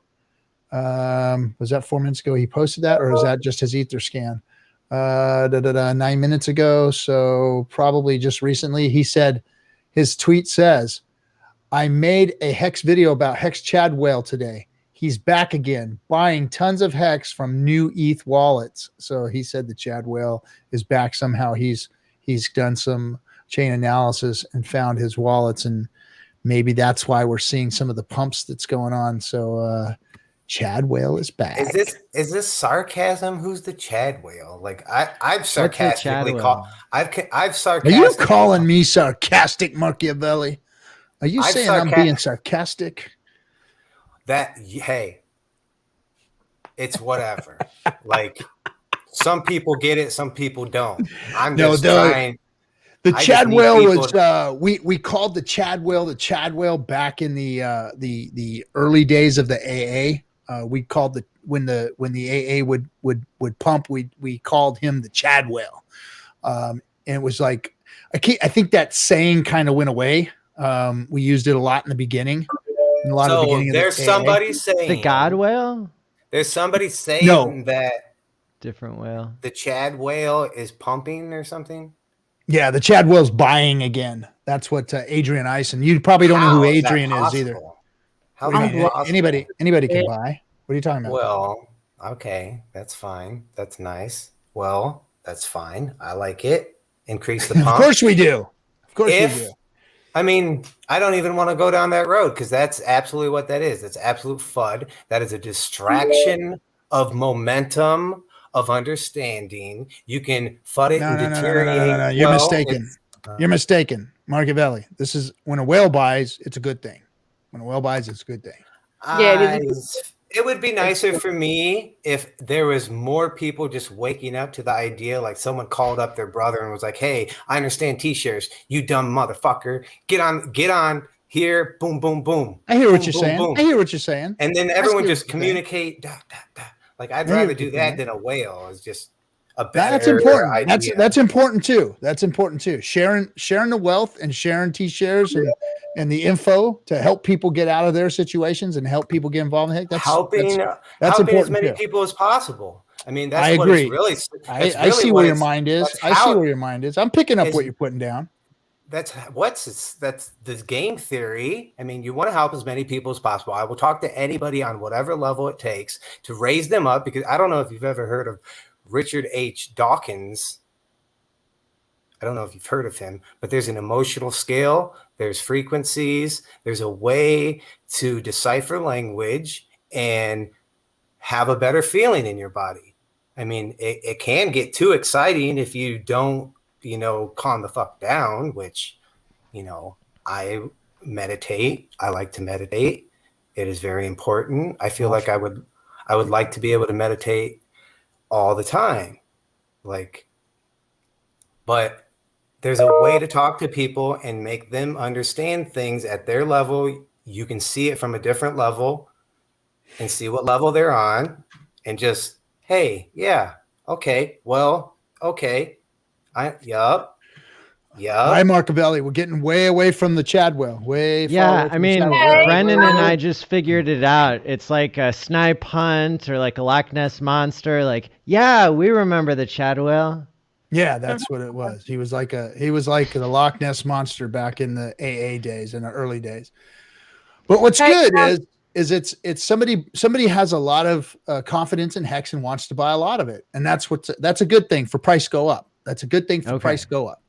And yeah, so Chadwell is all part of it, and it's good to see that he's back. And I'd like to go, if you haven't checked it out, go check out Adrian Ison's tweet. He actually put the what do you call it? The chain analysis from, I think he got it from Etherscan. Yeah, it looks like Etherscan.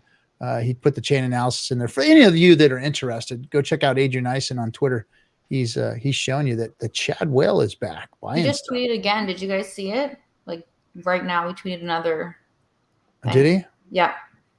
So these wallets buying Hex, they have like 200 million of ETH, $200 of. Whoa, there is the pump right there. That's the candle, well. baby. That is the candle right there, baby. 1.6 cents. The DS pump is in. That's it. That's it. Way to go, Adrian. So that's what we're talking about, Marcavelli. See what happened to the value. Look at your staker app right now. Look at it, bro. Look at that motherfucker. Look at what just happened. Look what happened to it. Look at the value of that thing. That Bro, thing just went like up. I don't know what to tell you. Like Nice. I just made like $3,000 in like fucking. So now how do you feel seconds. about the Chadwell, bro? How do you feel about the Chadwell? Personally, I liked it, Chadwell. Good guy. Yeah, baby. That's nice. I love education in the middle of the stream. That's cool. That is cool. Hey, gee, so that tweet was the whale alert. He does all the big coins when anyone drops some money in, and he made a tweet on the 4th of May, 2020, saying we normally do not comment on projects, but we have decided to remove Hex from Whale Alert because it does not fit our view of what blockchain is about. May the fourth be with you. Make sure to do your research and be wary of big promises. Who's saying this? Whalebot. Whale What the Alert. fuck is Whale Alert? Whalebot. They A track. pretentious Bitcoiner. Yeah. Fudster Alert.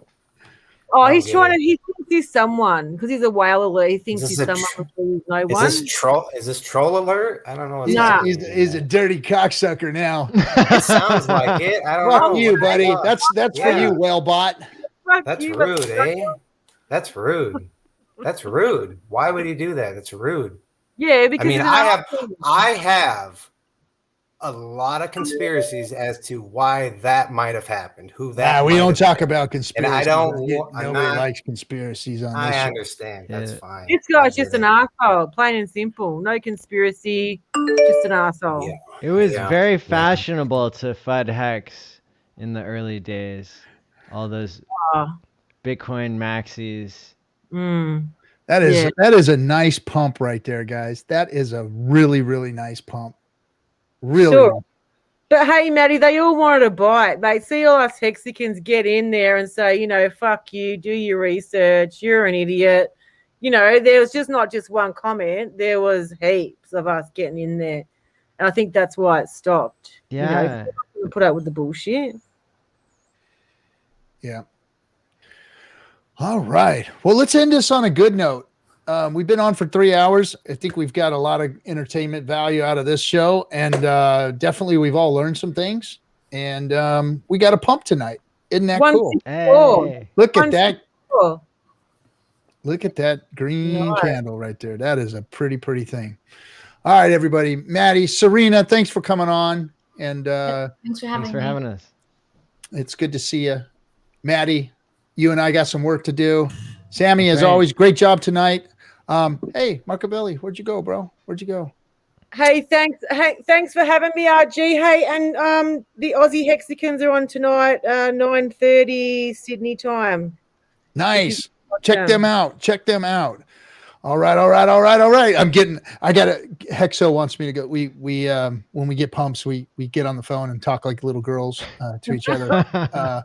So I'm gonna go hang out with my buddy Hexo. All of you guys have a great evening. Thanks for coming. Thanks for hanging out. Hey, with thanks for having me, RG. Hang out. We'll see you. Bye.